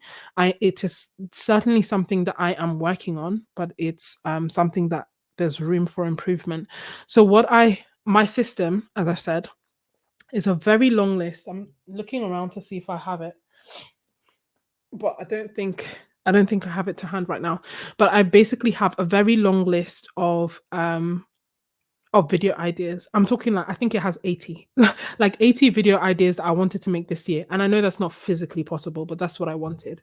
And then I will quite often look at the month and I'm thinking I want to do one video a month, which means 4 videos. So then I will pick 4 video ideas that I want to make for this month. And if I feel very pressed to make more, then I will try to make more, but I will at least have the base 4 that I need to make. I will then try and have a rough idea of um when can I record these videos and when can I then edit? And quite often editing is something that will just take a longer period of time in terms of like, it will span a few days. That is what I would recommend. I would also recommend like outlining your videos if you can. I'm not the type who can script it, but if scripting works for you, then again, that's fine. Different things will work for different people. But I do find that if I don't outline it, which is what my natural inclination is, and I just start recording, the order will be all over the place. Like the same way, for example, if you were to watch back this live stream, I think it would be interesting in terms of because there are questions and I'm answering each and every question. However, perhaps a more organized person would have pre-written all the questions and gone through it and organized it. And I would be able to say, these are the questions about editing. These are the questions about monetization. These are the questions about equipment. But I didn't do that. I just answered the questions as they came. You see? So quite often that is also how I make my videos. And then in post editing, I would like break it up in each question and then bring them together, which is why it takes me so long. So don't do what I do. I think that the workflow I have outlined is better. I get annoyed when editing all the time.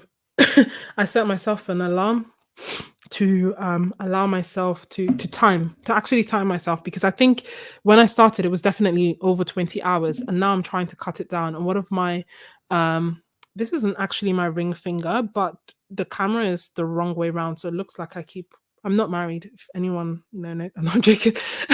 But yeah, I was trying to cut it down to 4 hours, but it's definitely more than 4 hours worth of editing for each video, and it just shouldn't be. But it's something that I am working on cutting down. It's down from 20, but I think we're at like 10.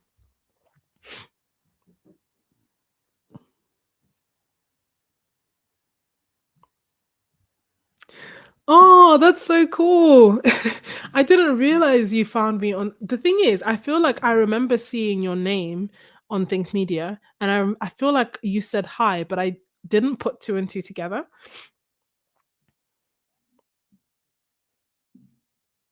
That is so cool. But yeah, see, that's the thing. I love their live streams. I watch them. I gained a lot from them. But if I ask a question, it's not getting answered, is it? Mm. So I'll watch Think Media. I'll watch um vidIQ. They also do like channel audits. Again, I got one channel audit once when they weren't doing proper channel audits. They were like answering a question. They got intrigued by my name. They looked at my channel, but they said, "Oh, there's nothing else to be done." I was like, "That's not true. Like that can't be true." When you're like, I was there with paper and pen, ready to take notes, and they were like, "Oh, this is great," and I was like, "I am very flattered, and yet at the same time, I wish I had something I could action." Yeah, see, you have a very good memory. I'm sorry, my memory is trash. It's another one of the reasons I started doing art actually, so that I could improve my autobiographical memory because I just felt like I was forgetting so much. And it's really helped with like remembering things that I do and places that I've gone. No, I agree. But see, like I said at the beginning, I'm using the camera that I'm using is the one on my laptop. Why? Because I was editing before I started this live stream, and my editing software was trying to shut down and it wouldn't shut down, which means that my hard drive, that's another thing, hard drive, really great thing, really great tool to have. I go through 2 a year. So I probably generate, and this is way too much, but I think I probably generate 3 terabytes worth of videos and things and whatnot a year. But anyway, I only have 2 USB ports. My computer won't let go of the one for the hard drive, which meant that I couldn't plug in the camera. So I had to pick between camera and audio. And I kind of felt like if I was echoing and sounding completely trash, nobody would watch this. But a slightly grainy camera is somewhat acceptable. Mm.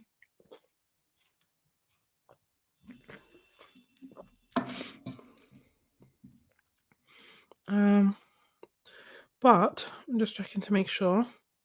I believe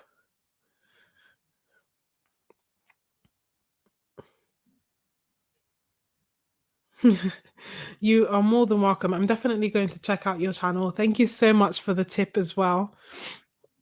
And I will see you next time. And I'm just checking to make sure that I have answered all your questions.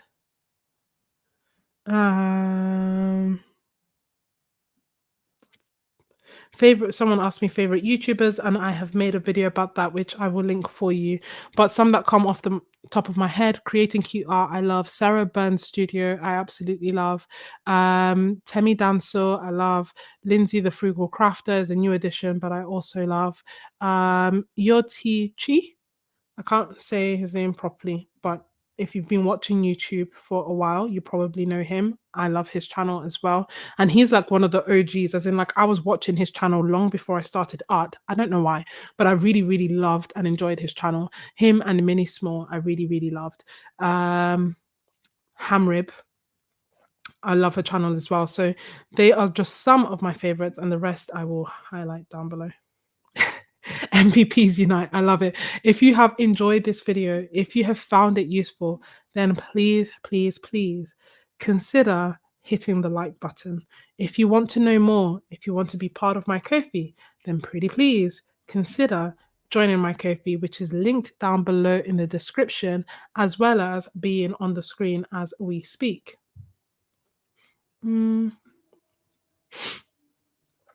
I don't drink coffee, but if I start editing for too long, I feel nauseous and I need to stop. I don't know if that's normal. Yeah, Tio. I love Tio. Ah, awesome.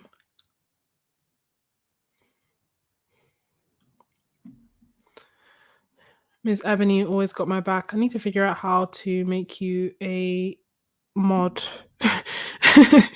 to avoid any issues. And yeah, I can't see how many videos this has been, how many likes this has got, but I really hope that you have enjoyed this video. I hope that you have found it helpful. I hope that you have had your questions answered. Let me know down below in the comments that you are still watching by saying YouTube for the win, if you're still watching. But also beyond that, if you have any other questions or you want to do a session like this again, then let me know. I'm thinking that next time what I could do is actually have a look at people's channels. If you were to actually have a question about like Are my thumbnails okay? How are my titles? Why did this video do well and that video not do well? Like I said, I'm not an expert, but if you want, sometimes two heads are better than one. So if you want someone like a pair of eyes and you wouldn't mind, then yeah, I'd be up for it. Oh, thank you so much. You are very, very welcome. Oh, thank you so much, Wenwake. Yeah, it will be up. Sorry. It will be up for I think 24 hours. Then I'll review and see if I am happy to leave it up for the rest of the time, or if the ahs, and whatever's are too much for me. Um, but yeah, welcome. This is the first time I've seen you here, so I really appreciate you stopping by. But yeah, I think that is pretty much it. Thank you so much for watching. Good luck on your channel.